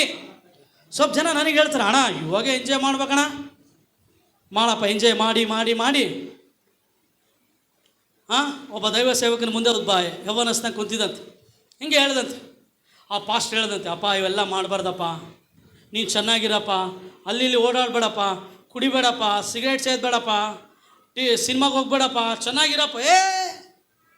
Life is to enjoy pastor. Life ಇರೋದೇ ಎಂಜಾಯ್ ಮಾಡೋಕ್ಕೆ. ಏನು ಇವಾಗ ಎಂಜಾಯ್ ಮಾಡೋದು, ಆಮೇಲೆ ಮುದುಕರಾದ್ಮೇಲೆ ಬರ್ತೀವಿ ದೇವ್ರ ಹತ್ರ ಅಂದಂತೆ. ಪಾಸ್ಟ್ ಅಷ್ಟೊಳಗೆ ಟೀ ತರಿಸ್ದಂತೆ. ಟೀ ಎಲ್ಲ ಕುಡ್ದಂತೆ ಫಾಸ್ಟ್. ಏನು ಕುಡ್ದಂತೆ? ಸ್ವಲ್ಪ ಉಳಿತದ ನೋಡ್ರಿ ಟೀ ಪುಡಿ ಕೆಳಗ. ಅವನಿಗೆ ಕೊಟ್ಟಂತೆ, ಕುಡಿಯೋ ನೀನು. ಹಾಂ, ಏನಪ್ಪ ಫಾಸ್ಟೇ ನೀನು? ನಮ್ಮನೆಗೆ ಟೀ ಇಲ್ಲ, ನಮ್ಮನೆ ಬೇಕಾದಷ್ಟು ಟೀ ಮಾಡ್ಕೊಬೋದು ನಾನು. ಅಷ್ಟು ಹಾಲು ಐತೆ, ಸಕ್ಕರೆ ಐತೆ, ಟೀ ಪೌಡ್ರ್ ಐತೆ. ಉಳಿದಿದ್ದು ಕೊಡ್ತೀಯ ನೀನು ನನಗೆ? ಉಳಿದಿದ್ದು ಕೊಡ್ತೀಯ ನೀನು? ಕೋಪ ಆಗ್ಬಿಟ್ಟಿದ್ದೆ ಅವನಸ್ತಾನು. ಅವಾಗ ಫಾಸ್ಟ್ ಹೇಳದಂತೆ, ನೀನೇ ಇಷ್ಟು ಕೋಪ ಆದರೆ ನಿನಗೆ ಜೀವಿತ ಕೊಟ್ಟಾನೆ, ತಾಯಿಯ ಗರ್ಭದಿಂದ ನಿನ್ನನ್ನು ಕಾಪಾಡಿದ್ದಾನೆ. ನೀನು ಎಲ್ಲ ಮಾಡೋದೆಲ್ಲ ಎಂಜಾಯ್ ಮಾಡಿ, ಕುಡಿಯೋದೆಲ್ಲ ಸೇರಿ, ತಂದನ ತಾಳಿ ಆಡಿ ಸಾಯ್ಬೇಕಾರೆ ದೇವ್ರ ಹತ್ರ ಬರ್ತೀಯಾ? ದೇವರಿಗೆ ಎಷ್ಟು ಕೋಪ ಆಗ್ಬೋದು ಅಂತ ಹೇಳೋದಂತೆ. ಅದಕ್ಕೆ ಪ್ರಸಂಗ ಹೇಳ್ದ, ನಿನ್ನ ಯೌವನ ಕಾಲದಲ್ಲಿ ನಿನ್ನ ಸೃಷ್ಟಿಕರ್ತನನ್ನ ಸ್ಮರಿಸು. ಹಲ್ಲೆಲೂಯಾ. ಮುದುಕರಾದ್ಮೇಲೆ ಅಲ್ರಿ, ಮದುವೆ ಆದಮೇಲೆ ಚೆನ್ನಾಗಿರ್ತೀನಣ್ಣ, ಮದುವೆ ಆದಮೇಲೆ ಚೆನ್ನಾಗಿರ್ತೀನಿ ಅನ್ನೋರು ಇನ್ನೂ ಹಾಳಾಗ್ಬಿಡ್ತಾರೆ. ಮದುವೆ ಆಗಿನ ಮುಂಚೆಗೆ ಚೆನ್ನಾಗಿರ್ತೀನಿ ಅನ್ನೋರು ಇನ್ನೂ ಚೆನ್ನಾಗಿರ್ತಾರೆ ಮದುವೆ ಆದಮೇಲೆ. ಆಮೇಲೆ ಇದೇ ರಕ್ಷಣೆ ದಿನಂ. Today is the day of salvation. Okay, ಮುಂದೆ ಹೋಗೋಣ. ಏನು ಮಾಡಿದ್ರಂತ ಇವರು? ಡ್ಯಾನ್ಸ್ ಆಡ್ತಾ ಇದ್ದಾರೆ. ಮೋಶೆ ಕೆಳಗಿಳಿದು ಬಂದ. ಏನು ಮಾಡ್ದ ಮೋಶೆ? ಕೆಳಗಿಳಿದು ಬಂದ. ಬೈಬಲ್ ಹೇಳ್ತದೆ, ಅದಕ್ಕಿಂತ ಮುಂಚೆ ದೇವರೊಂದು ಮಾತು ಹೇಳ್ತಾನೆ ಕೇಳ್ರಿ. 9ನೇ ವಚನ ಓದ್ರಿ. ಅದಲ್ಲದೆ ಯೆಹೋವನು ಮೋಶೆಗೆ, ನೀನು ಈ ಜನರ ಸ್ವಭಾವವನ್ನು, ಸ್ವಭಾವ ಎಲ್ಲ ಹೇಳ್ರಿ, ಸ್ವಭಾವ, ನೇಚರ್ ಏನ್ರಿ? ನೇಚರ್ ಎಲ್ಲ ಹೇಳ್ರಿ, ಸ್ವಭಾವ ಎಲ್ಲ ಹೇಳ್ರಿ, ಸ್ವಭಾವ. ಅದಕ್ಕೆ ಹೇಳ್ದಲ್ಲ, ಲೇಟ್ ಆದರೆ ನಿನ್ನ ಸ್ವಭಾವ ಹೆಂಗಿರ್ತದೆ? ಲೇಟ್ ಆದರೆ ನಿನ್ನ ಸ್ವಭಾವ ಹೆಂಗಿರ್ತದೆ? ಮೋಶೆ ಬರೋದು ಲೇಟ್ ಆಯಿತು, ಇವರು ಮೂರ್ತಿಯನ್ನು ಮಾಡ್ಕೊಂಡ್ಬಿಟ್ರು. ದೇವ್ರು ಹೇಳ್ತಾನೆ, ಇವರ ಸ್ವಭಾವವನ್ನು ನಾನು ನೋಡಿದ್ದೇನೆ, ಇವರು ನನ್ನ ಆಜ್ಞೆಗೆ ಬಗ್ಗದವರು. ಆಜ್ಞೆ, ವಾಕ್ಯಕ್ಕೆ ಬಗ್ಗದವರು. ನಾನು ಮೂರ್ತಿನ ಮಾಡ್ಕೊಳ್ಬಾರ್ದಂದ್ರೆ ನಾನಲ್ಲದೆ ಬೇರೆ ದೇವರು ಇರಬಾರ್ದು ಅಂತ ಹೇಳಿದೆ. ಇವರು ನನ್ನ ಮಾತು ಕೇಳೋರಲ್ಲ, ಇವರು ನನ್ನ ಆಜ್ಞೆಗೆ ಏನಾಗಿದ್ದಾರೆ? ಬಗ್ಗದವರು, ಸ್ವಭಾವವನ್ನು ಬದಲಾಯಿಸುವವರು. ದೇವರ ವಾಕ್ಯವನ್ನು ಹಿಂಬಾಲಿಸುವವರು ಸ್ವಭಾವವನ್ನು ಬದಲಾಯಿಸ್ಕೊಳ್ಳೋದಿಲ್ಲ ರೀ. ಅವ್ರು ದೇವ್ರು ಹೆಂಗಿದ್ದಾನೆ, ನಿನ್ನೆ ಇವತ್ತು ನಿತ್ಯ ನಿರತರ ಹೆಂಗಿದ್ದಾನೆ ಹಂಗೇ ಇರ್ತಾರೆ ಅವ್ರು ಕೂಡ. ಸ್ವಲ್ಪ ಜನ ಹಂಗೆ ತಾಳಕ್ಕೆ ತಕ್ಕಂತೆ ಕುಣಿತಾ ಇರ್ತಾರೆ. ಮದುವೆ ಬಂದಾಗ, ಯಾರನ್ನ ಸತ್ತೋದಾಗ, ಯಾರನ್ನ ಪುಷ್ಪವತಿ ಆದಾಗ ಇವ್ರದೆಲ್ಲ ಹೊರಗೆ ಬಂದ್ಬಿಡುತ್ತೆ. ಪಾಸ್ಟ್ ಇರೋವರೆಗೆ ಅಲ್ಲೇಲೂಯಾ ಸ್ತುತಿ ಮಾಡಿರಿ ಅಂತಾರ. ಪಾಸ್ಟ್ ಬಿಟ್ಟ ದಾರಿ ಎಸ್ಕೋ ಸಾಂಗ್. ಮೊನ್ನೆ ಹೋಗಿನಿ ನಾನು, ಪ್ರೇಯರ್ ಮಾಡಿ ಬಂದಿನಿ, ಹೋಗಿನಿ ಊಟ ಮಾಡೋಕ್ಕಿನ್ನ ಶಟ್ಲು ಕತೆ. ಶಟ್ಲು ಪಾಸ್ಟ್ ಬಂದ ಅಂದ್ಬಿಟ್ಟು ಶಟ್ಲು ಸಾಂಗ್ ಎಲ್ಲ ಸ್ಟಾಪ್. ಏನು ಶಾಂತಮ್ಮ, ಡಿಸ್ಕೋ ಡ್ಯಾನ್ಸ್ ಕಟ್. ಫಾಸ್ಟ್ಗೆ ಎದಗ್ರಿ ಭಯ ಬೀಳ್ತೀರಿ? ದೇವರಿಗೆ ಭಯ ಬೀಳ್ರಿ. ಪಾಸ್ಟಿಗೆ ಭಯ ಬಿದ್ರಿ ಏನು ಬರ್ತದ್ರಿ ಸ್ವಾಮಿ? ನಾನು ನಿಮಗೆ ಭಯ ಬಿದ್ರಿ ಏನು ಬರ್ತದೆ? ದೇವ್ರಿಗೆ ಭಯ ಬಿಡ್ರಿ. ಯಪ್ಪ, ದೇವ್ರಿಗೆ ಭಯ ಬೀಳದೆ ಪಾಸ್ಟ್ ಕಾಲು ತೊಳೆದ್ರು ವೇಸ್ಟೇ. ದೇವ್ರಿಗೆ ಭಯ ಬೀಳಿದ್ರೆ ಪಾಸ್ಟಿಗೆ ಕಾಣಿಕೆ ಕೊಟ್ಟರು ವೇಸ್ಟೇ. ದೇವ್ರಿಗೆ ರೀ, ಪ್ರಭಾಕರ್ ದೇವ್ರಿಗೆ ಭಯ ಪಡಬೇಕು. ನೀವು ಹೇಳ್ರಿ, ದೇವರಪ್ಪ ಪ್ರಭಾಕರ್ ನೋಡೋದಿಲ್ಲಪ್ಪ, ಯಾವಾಗಲೂ ಪ್ರಭಾಕರ್ ನೋಡೋದಿಲ್ಲ, ದೇವ್ರು ನೋಡ್ತಾನ್ರಿ. ಇವ್ರನ್ನ ಯಾರು ನೋಡ್ತಾ ಇದ್ರು? ಮೋಶೆಗೆ ಕಂಡಿಲ್ಲ ಇಸ್ರಾಯೇಲರು, ಮೋಶೆಗೆ ಕಂಡಿಲ್ಲ. ಯಾರಿಗೆ ಕಂಡ್ರು? ದೇವರು ನೋಡ್ದಾರಿ. ಮೋಶೆ ಅವ್ರ ಬಗ್ಗೆ ನಿರ್ಧಾರ ಮಾಡಲಿಲ್ಲ, ಅವ್ರ ಬಗ್ಗೆ ನಿರ್ಧಾರ ಮಾಡಿದ್ದು ದೇವರು. ಅವ್ರ ಬಗ್ಗೆ ಸಾಕ್ಷಿ ಕೊಟ್ಟಿದ್ದು ದೇವರು. ನಿನ್ನ ಬಗ್ಗೆ ಸಾಕ್ಷಿ ಹೇಳಬೇಕಾದದ್ದು ಪಾಸ್ಟರ್ ಅಲ್ಲ, ನನ್ನ ಬಗ್ಗೆ ಸಾಕ್ಷಿ ಹೇಳಬೇಕಾದದ್ದು ವಿಶ್ವಾಸಿ ಅಲ್ಲ, ನನ್ನ ಬಗ್ಗೆ ನಿನ್ನ ಬಗ್ಗೆ ಸಾಕ್ಷಿ ಹೇಳಬೇಕಾದದ್ದು ದೇವರು. హల్లెలూయా, హల్లెలూయా. దేవుర్రీ. ప్రభాకర్ చూస్తే సండే చూస్తాడు, ఎక్కువైతే వారంలో ఏదైనా ఒక రోజు వచ్చి మీ ఇంట్లో చూస్తాడు. 24/7 365 రోజులు నీ చూసేది ఆయన. ನನ್ನ ಕಾಣುವವನೇ, ನನ್ನ ಕಾಯುವವನೇ. హల్లెలూయా. ದೇವ್ರು ನೋಡು, ಇವ್ರು ನನ್ನ ಆಜ್ಞೆಗೆ ಬೊಗ್ಗದವರು. తెలుగಲ್ಲಿ ఏనైతప్ప 9ನೇ వచನ, ఇట్లా నేను ఈ ప్రజలను చూచి ఉన్నాను, ఇదిగో వారు లోనని ప్రజలు లోబడుట మేము నేర్చుకోవాలంటే ಆಮೇನ್ ವಿಧೇಯತೆ. ಆಮೇಲೆ ಮುಂದೆ ಹೋಗೋಣ. ಆಮೇಲೆ ಹೋದ್ರೆ 10ನೇ ವಚನ, ಆದ ಕಾರಣ ನೀನು ನನ್ನನ್ನು ತಡೆಯಬೇಡ, ನನ್ನ ಕೋಪಾಗ್ನಿಯು ಉರಿಯಲಿ, ಅವರನ್ನು ಭಸ್ಮ ಮಾಡುವೆನು, ತರುವಾಯ ನಿನ್ನಿಂದಲೇ ಬೇರೆ ಒಂದು ದೊಡ್ಡ ಜನಾಂಗ ಉಂಟಾಗುವಂತೆ ಮಾಡುವೆನೆಂದು ಹೇಳಿದನು. ಅದಕ್ಕೆ ಆಗ ಮೋಶೆ ನನ್ನ ದೇವರಾದ ಯೆಹೋವನನ್ನು ಬೇಡಿಕೊಂಡು, ಯೆಹೋವನೇ, ನೀನು ಮಹಾಶಕ್ತಿಯಿಂದಲೂ ಭುಜಬಲದಿಂದಲೂ ಐಗುಪ್ತದಿಂದ ಬಿಡಿಸಿದ ನಿನ್ನ ಪ್ರಜೆಗಳ ಮೇಲೆ ಕೋಪದಿಂದ ಇರುವುದೇಕೆ? ಐಗುಪ್ತ್ಯರು ನಿನ್ನ ವಿಷಯದಲ್ಲಿ ಯೆಹೋವನು ಕೇಡು ಮಾಡಬೇಕೆಂಬ ಅಭಿಪ್ರಾಯದಿಂದಲೇ ಇಸ್ರಾಯೇಲರನ್ನು ಇಲ್ಲಿಂದ ಕರಕೊಂಡು ಹೋದನಲ್ಲ. ಪ್ರಿಯರೇ, ದೇವರು ನಮಗೆ ರಕ್ಷಣೆ ಕೊಟ್ಟಿದ್ದು ನಾವು ನಾಶವಾಗಲಿಕ್ಕಲ್ಲ. ದೇವರು ಇಸ್ರಾಯೇಲರನ್ನು ಐಗುಪ್ತ ದೇಶದಿಂದ ಬಿಡಿಸಿದ್ದು ಅರಣ್ಯದಲ್ಲಿ ಸಾಯಿಸುವುದಕ್ಕಲ್ಲ, ಕಾನಾನ್ ದೇಶವನ್ನು ಅವರಿಗೆ ಕೊಡಲಿಕ್ಕೆ, ಹಾಲು ಜೇನು ಹರಿಯುವ ಆ ವಾಗ್ದಾನ ಪ್ರದೇಶಕ್ಕೆ ಸೇರಿಸಲಿಕ್ಕೆ. ಯಾಕೆ ಈ ದಿನ ಭಾಳಷ್ಟು ಜನ ರಕ್ಷಣೆ ಹೊಂದಿದವರು ಪರಲೋಕ ಹೋಗೋದಿಲ್ಲ ಗೊತ್ತಾ? ಅವರ ಅವಿಧೇಯತೆ. ಹೌದು, ದೇವರು ನಮ್ಮನ್ನು ಬಿಡಿಸ್ದ, ಹೌದು ನಾನು ದೀಕ್ಷಾ ಸ್ಥಾನ ತಗೊಂಡೆ, ಹೌದು ನಾನು ರಕ್ಷಣೆ ಹೊಂದಿದೆ, yet I will end up in hell. Why? Because of my disobedience. ಹೌದು ನಾನು ಚರ್ಚೆಗೆ ಹೋದೆ, ಕಾಣಿಕೆ ಕೊಟ್ಟೆ, ಎಲ್ಲ ಮಾಡಿದೆ, ಏನಪ್ಪ ಮತ್ತೆ ನರಕದಲ್ಲಿದ್ದೀನಿ. ಕಾರಣ ದೇವ್ರ ತಪ್ಪಲ್ಲ, ಚರ್ಚದ ತಪ್ಪಲ್ಲ, ನೀನು ದೇವರಿಗೆ ತೋರಿಸಿದ ಅವಿಧೇಯತೆ. ಪಾಸ್ಟ್ರಿಗಲ್ಲ, ಚರ್ಚಿಗಲ್ಲ, ನೀನು ದೇವರಿಗೆ ತೋರಿಸಿದ ಅವಿಧೇಯತೆ. ಆಮೇನ್.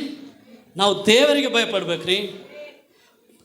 ಪಾಸ್ಟ್ರಿಗೆ ನೀನು ಗೌರವ ಸಲ್ಲಿಸ್ಬೇಕು, ಆದರೆ ದೇವರಿಗೆ ನೀನು ಭಯಪಡಬೇಕು. ಸಭೆಗೆ ನೀನು ಒಳಗಾಗಬೇಕು, ಆದರೆ ದೇವರಿಗೆ ನೀನು ವಿಧೇಯತೆ ತೋರಿಸ್ಬೇಕು. ಬಿಡು ಮೋಶೆ, ನಾನು ಸಾಯಿಸ್ಬಿಡ್ತೀನಿ ಅವ್ರನ್ನ. ಮೋಶೆ ಈ ವಾಸ್ ಎ ಗ್ರೇಟ್ ಇಂಟರ್ಸೆಸರ್. ಆತನು ದೊಡ್ಡ ವಿಜ್ಞಾಪನೆ ಮಾಡುವವನು. ದೇವರಿಗೆ ಬೇಡಿಕೊಂಡಂತೆ. ಏನು ಮಾಡ್ದಂತೆ? ದೇವರಿಗೆ ಬೇಡಿಕೊಂಡ ಅಂತಾರೆ. ಆಮೇಲೆ ನೋಡ್ರಿ, ಮೋಶೆ ಒಂದು ಮಾತು ಹೇಳ್ತಾನೆ ನೋಡ್ರಿ, 11ನೇ ವಚನ ಓದ್ರಿ. ಆಗ ಮೋಶೆ 14ನೇ ವಚನ, ಕ್ಷಮಿಸ್ರಿ. ಆಗ ಯೆಹೋವನು ತನ್ನ ಪ್ರಜೆಗಳಿಗೆ ಮಾಡುವೆನೆಂದು ತಾನು ಹೇಳಿದ ಕೇಡಿನ ವಿಷಯದಲ್ಲಿ ಮನಸ್ಸನ್ನು ಬೇರೆ ಮಾಡಿಕೊಂಡನು. ದೇವ್ರ ಮನಸ್ಸನ್ನೇ ಮೋಶೆ ಚೇಂಜ್ ಮಾಡಿಬಿಟ್ಟ. ಯಾರ ಮನಸ್ಸು ಹೇಳ್ರಿ? ಯಾರು ಚೇಂಜ್ ಮಾಡಿದ್ದು? ಯಾರು? ಮೋಶೆ ಚೇಂಜ್ ಮಾಡಿದ್ರೆ ಅಂದರೆ ನಿನಗೂ ಆ ಶಕ್ತಿ ಐತೆ, ನನಗೂ ಆ ಶಕ್ತಿ ಐತೆ. ದೇವರೇ ಹೆಂಗಾದ ಮಾಡಿಯಪ್ಪ, ನಮ್ಮ ವಿಶ್ವಾಸಿಗಳು ಅಕಸ್ಮಾತಾಗಿ ಸಾಯಬಾರ್ದಂತ ಪ್ರೇಯರ್ ಮಾಡ್ತೀವಿ ನಾವು. ಸಾಯೋದಿಲ್ಲ ಯಾರು? ದೇವರ ಮನಸ್ಸು ಚೇಂಜ್ ಮಾಡ್ಕೊಂಡ. ಯಾಕೆ ಹೇಳ್ರಿ? ವಿಜ್ಞಾಪನೆ ಮಾಡುವವರು, ವಿಜ್ಞಾಪಿಸುವವರು. ಅದಕ್ಕೆ ಹೇಳೋದು, ಬರ್ರಪ್ಪ ಚರ್ಚಿಗೆ ಬಂದು ಪ್ರೇಯರ್ ಮಾಡ್ರಿ. ಪ್ರಾರ್ಥನೆ ಭಾಳ ಒಂದು ವಿಶ್ವಾಸಿಗೆ ಗುರುತಿರಿ. ಪ್ರಾರ್ಥನೆ ನಮ್ಮ ಕ್ರೈಸ್ತವ ಜೀವಿತಕ್ಕೆ ಆಧಾರ. ಜನರು ನಾಶವಾಗಬಾರ್ದ? ಪ್ರಾರ್ಥಿಸುವವರು ಬೇಕ್ರಿ. ಜನರು ರಕ್ಷಣೆ ಹೊಂದಬೇಕಾ? ಪ್ರಾರ್ಥಿಸುವವರು ಬೇಕು. ಹಲ್ಲೆಲೂಯಾ. ನೀವು ಯಾವ ದೇಶಕ್ಕೆ ಸೆರೆ ಹೋಗ್ತಿರೋ ಆ ದೇಶಕ್ಕಾಗಿ ಏನು ಮಾಡ್ರಿ? ಪ್ರಾರ್ಥಿಸ್ರಿ ಎಂಬುದಾಗಿ ದೇವರು ಹೇಳ್ದ. ಯಾಕೆ?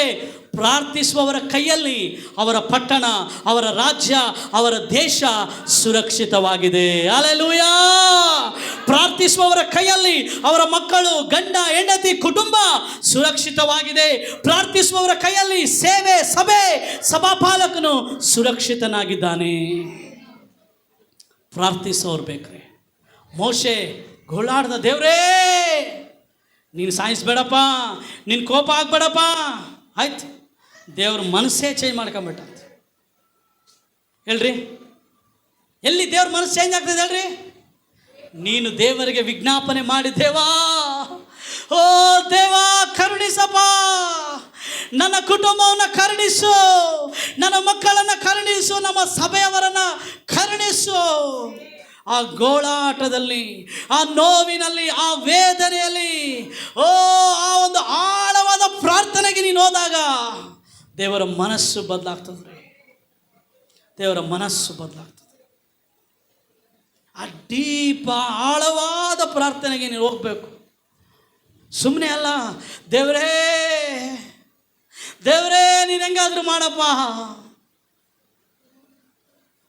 ಹಲ್ಲೆಲೂಯಾ. ಭಾಳ ಇಂಪಾರ್ಟೆಂಟ್ ರೀ.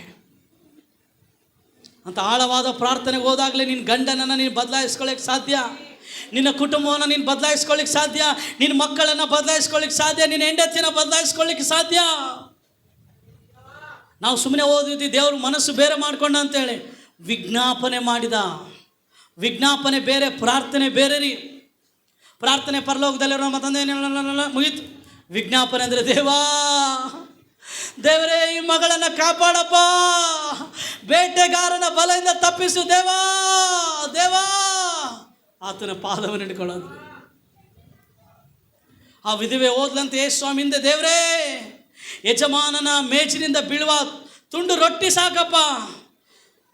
ಶಿಷ್ಯರು ಹೇಳಿದ್ರೆ, ಸ್ವಾಮಿ ಯಾಕೆ ಅಳ್ಕೊಂಡು ಬರ್ತದೆ, ಕಳಿಸ್ಬಿಡು. ಹಂಗ ಅವಾಗ ಹೇಳ್ತಾನೆ ಯೇಸು ಸ್ವಾಮಿ, ಅನ್ಯಾಯಗಾರನಾದ ಈ ಒಂದು ನ್ಯಾಯಾಧಿಪತಿ ಇವಳಿಗೆ ನ್ಯಾಯ ಕೊಟ್ಟರೆ, ನೀವು ದೇವರಾದುಕೊಂಡ ಜನರಾದ ನೀವು ದೇವರಿಗೆ ಹಗಲು ರಾತ್ರಿ ದೇವಾ ದೇವಾ ಅಂತ ಆತನ ಪಾದವನ್ನು ಹಿಡ್ಕೊಂಡ್ರೆ ಆತನು ಬದಲಾಗ್ತಾನೆ. ಆತನು ಮಾಡಬೇಕೆಂದಿದ್ದ ಕೇಡಿಗೆ ಮನ ಮರುಗುವ ದೇವರು. ಆಮೇನ್. ದೇವರು ಮನಸ್ಸನ್ನು ಏನು ಮಾಡಿಬಿಟ್ಟಂತೆ, ಮೋಶೆ ಚೇಂಜ್ ಮಾಡಿಬಿಟ್ಟಂತೆ. ಆಮೇಲೆ ನೋಡ್ರಿ, ಈ ಒಂದು 19ನೇ ವಚನ ನಾವು ಓದಿದರೆ ಪ್ರಿಯರೇ, ಅವನು ಪಾಳೆಯದ ಹತ್ತಿರಕ್ಕೆ ಬಂದು ಆ ಬಸವನನ್ನು ಜನರು ಕುಣಿದಾಡುವುದನ್ನು ಕಂಡಾಗ ಬಹು ಕೋಪಗೊಂಡು ಕೈಯಲ್ಲಿದ್ದ ಶಿಲಾಶಾಸನಗಳನ್ನು ಬೆಟ್ಟದ ಬುಡದಲ್ಲಿ ನೆಲಕ್ಕೆ ಹಾಕಿ ಒಗೆದುಬಿಟ್ಟ ಅಂತ. ಯೋಶುವ ಹೇಳಿದಂತೆ, ಇದು ಯುದ್ಧದ ಧ್ವನಿ, ಇದು ಸಂತೋಷದ ಧ್ವನಿ ಅಂತ ಹೇಳಿದಂತೆ. ಅವಾಗ ಮೋಶೆ ಹೇಳಿದ, ಇದು ಸಂತೋಷದ ಧ್ವನಿ ಅಲ್ಲಪ್ಪ, ಇದು ಉತ್ಸಾಹದ ಧ್ವನಿ ಕೂಡ ಅಲ್ಲ ಇದು. ಆಮೇನ್. ಅದಾದಮೇಲೆ ನೋಡ್ರಿ ಪ್ರೇರೆ, ಬೈಬಲ್ ಹೇಳ್ತದೆ, ಅವನು ಏನು ಮಾಡಿದಂತೆ, ಮೋಶೆ ಆ ಬಸವನ ಆಕಾರವನ್ನು ತೆಗೆದುಕೊಂಡು ಬೆಂಕಿಯಲ್ಲಿ ಹಾಕಿ ಪುಡಿ ಪುಡಿ ಮಾಡಿ ಅದನ್ನು ನೀರಲ್ಲಿ ಹಾಕ್ಬಿಟ್ಟಂತೆ. ಪುಡಿ ಮಾಡಿ ಏನು ಮಾಡೋದಂತೆ, ಆ ನೀರನ್ನು ಇಸ್ರಾಯೇಲರು ಕುಡಿಯುವಂತೆ ಮಾಡೋದಂತೆ. ಪಾಪ ಅನ್ನೋದು, ಅವಿಧೇಯತೆ ಅನ್ನೋದು ಒಂದು ವಿಷ ರೀ, ಪಾಯ್ಸನ್.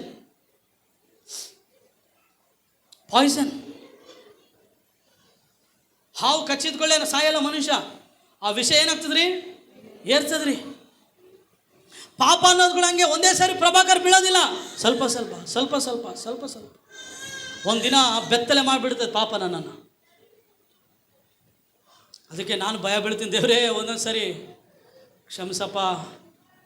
ಇಮ್ಯಾಜಿನ್ ಮಾಡ್ಕೊಂಡ್ರೆ ನಾನು ಬೆತ್ತಲಾಗಿ ನಿಂತುಬಿಟ್ರೆ ಸೇವೆ ಏನು, ದೇವರ ನಾಮ ಸೇವೆ ಬಿಟ್ಬಿಡ್ರಿ, ದೇವ್ರ ಹೆಸರಂಗೆ. ಆಮೇಲೆ ಮೋಶೆ ಆ ನೀರನ್ನ ಕುಡಿಸ್ದಂತೆ ಅವ್ರು.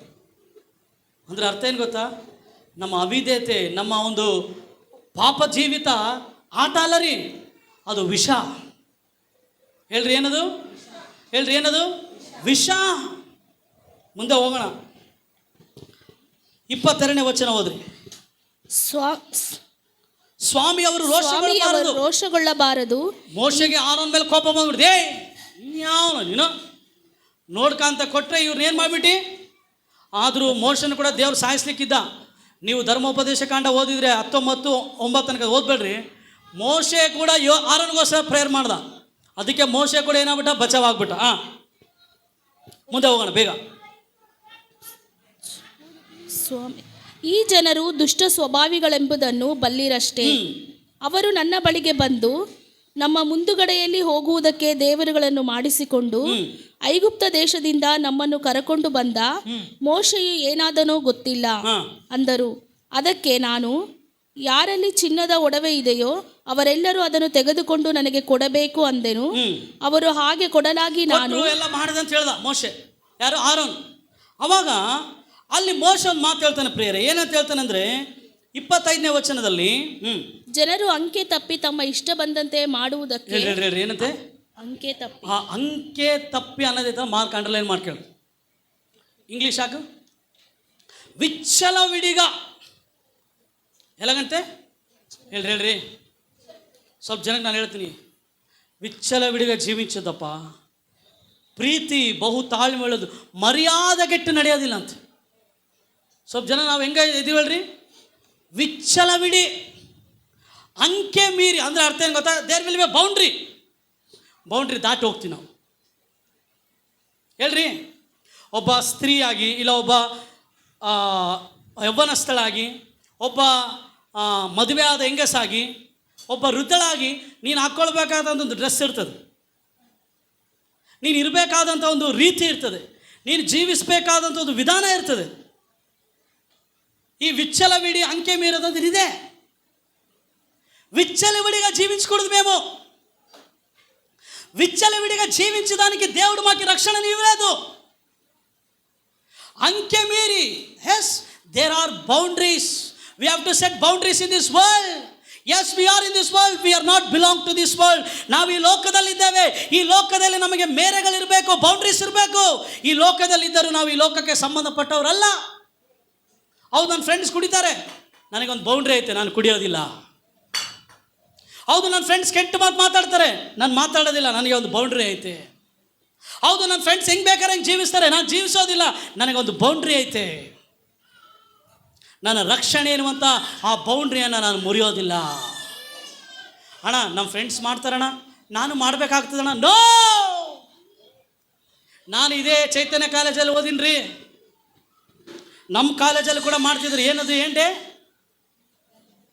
ಏನೋ ಡೇ, ಏನು ಫ್ರೆಶರ್ಸ್ ಡೇ, ಫೇರ್ವೆಲ್ ಡೇ, ಯಾವ ಫೇರ್ ಆ್ಯಂಡ್ ಲವ್ಲಿಗೆ ಹೋಗ್ತಿದ್ದಿಲ್ಲ ನಾನು.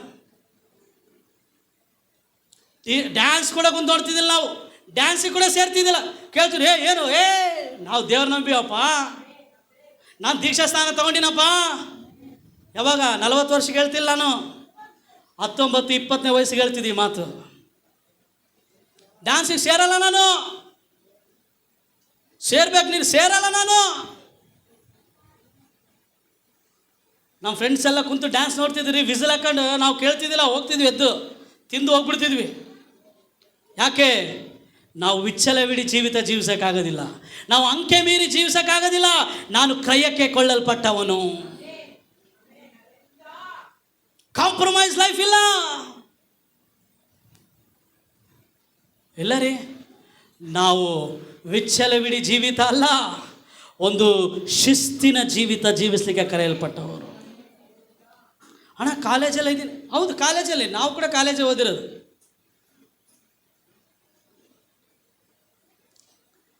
ವಿಚ್ಚಲವಿಡಿ ಜೀವಿತ ಇಲ್ಲ ರೀ.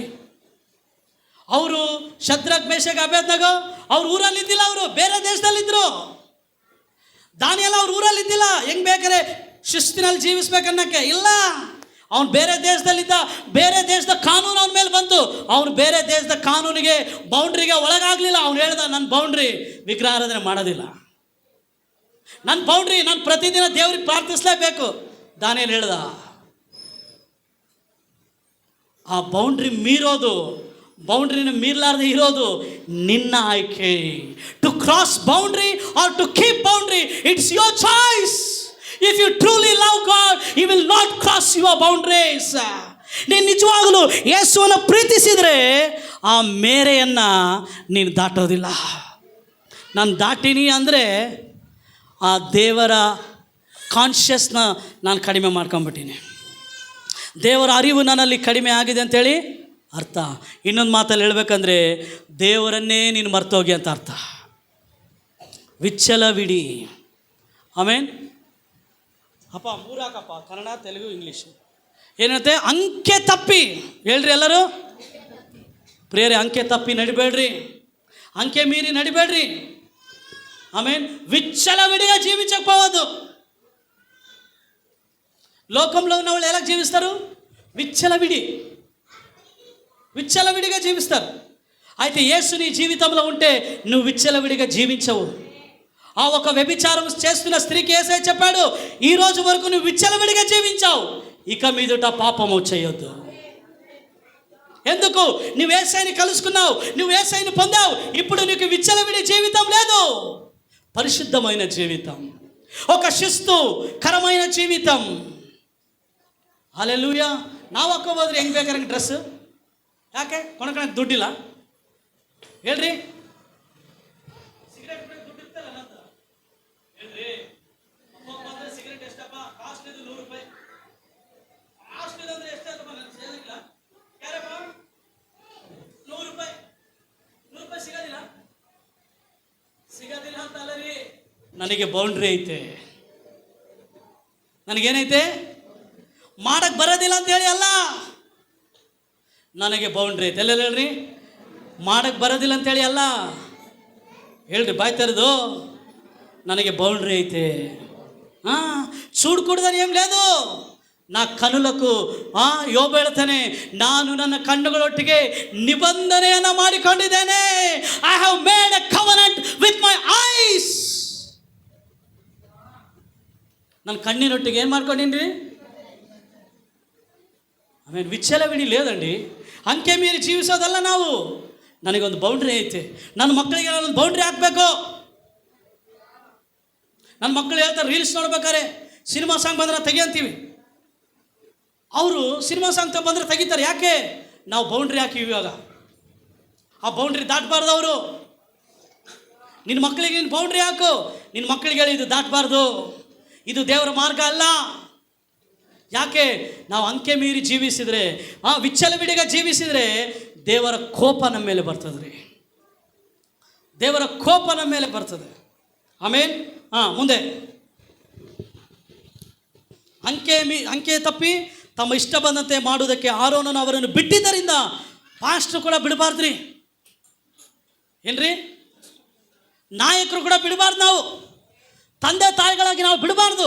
ಒಬ್ಬ ಅಣ್ಣ ಆಗಿ, ಒಬ್ಬ ಅಕ್ಕ ಆಗಿ, ಒಬ್ಬ ತಮ್ಮ ಆಗಿ ನೀನು ನಿನ್ನ ಜೊತೆ ಇರೋರು ಅಂಕೆ ಮೀರಿ ತಪ್ಪಿ ನಡೆದ್ರೆ ಅವ್ರನ್ನ ಬಿಡಬಾರ್ದು. ನಾನು ಡೈರೆಕ್ಟ್ ಹೇಳ್ತೀನಿ, ಯಾರಿಗೇನಾಗಲಿ. ಯಾಕೆ ಹೇಳ್ರಿ? ನನಗೆ ಜವಾಬ್ದಾರಿ.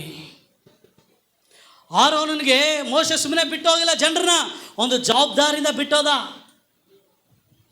హల్లెలూయా, హల్లెలూయా.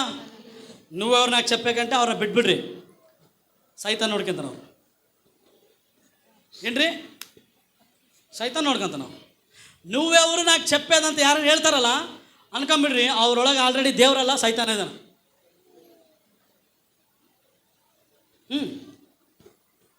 100%. ಇಲ್ಲ ಫಾಸ್ಟೇ, ನೀವು ಹೇಳಿದ್ ಕೇಳ್ತೀರಿ, ತಪ್ಪಾಯ್ತು.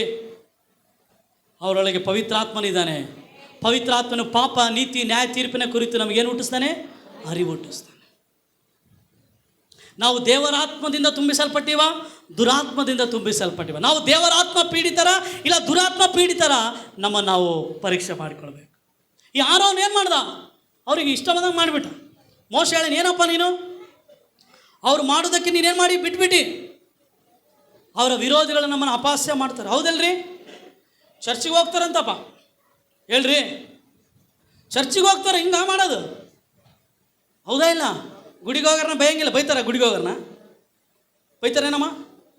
ಚರ್ಚಿಗೆ ಹೋಗ್ತಾಳೆ ಹುಡುಗಿ. ಯಾಕೆ? ಚರ್ಚಿಗೆ ಹೋಗೋರಿಗೆ ಹೊರಗೆ ಹೋಗೋರಿಗೆ ವ್ಯತ್ಯಾಸ ಐತ್ರಿ. ಚರ್ಚಿಗೆ ಹೋಗೋರಿಗೆ ಒಂದು ಬೌಂಡ್ರಿ ಐತೆ. ಲೋಕದವ್ರಿಗೆ ಗೊತ್ತು, ಚರ್ಚಿಗೆ ಹೋಗೋರು ಕುಡಿಯೋದಿಲ್ಲಣ್ಣ ಕೇಳ್ತಾರೆ. ಯಾಕೆ? ಅವ್ರಿಗೆ ಗೊತ್ತು ಚರ್ಚಿಗೆ ಹೋಗೋರಿಗೆ ಬೌಂಡ್ರಿಗಳಿರ್ತದೆ. ಚರ್ಚಿಗೆ ಹೋಗೋರಿಂಗೆಲ್ಲ ಮಾತಾಡೋದಿಲ್ಲಲ್ಲ. ಯಾಕೆ? ಅವ್ರಿಗೆ ಗೊತ್ತು ಚರ್ಚಿಗೆ ಹೋಗೋರಿಂಗೆ ಮಾತಾಡಂಗಿಲ್ಲ, ಅವ್ರಿಗೆ ಬೌಂಡ್ರಿ ಐತೆ.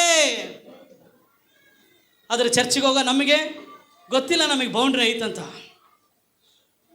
ಹಲ್ಲೆಲೂಯಾ. ಮೋಶೆ ಹೇಳ್ದ, ವಿರೋಧಿಗಳ ಅಪಹಾಸ್ಯಕ್ಕೆ ನಾವೇನಾಗಿದ್ದೇವೆ?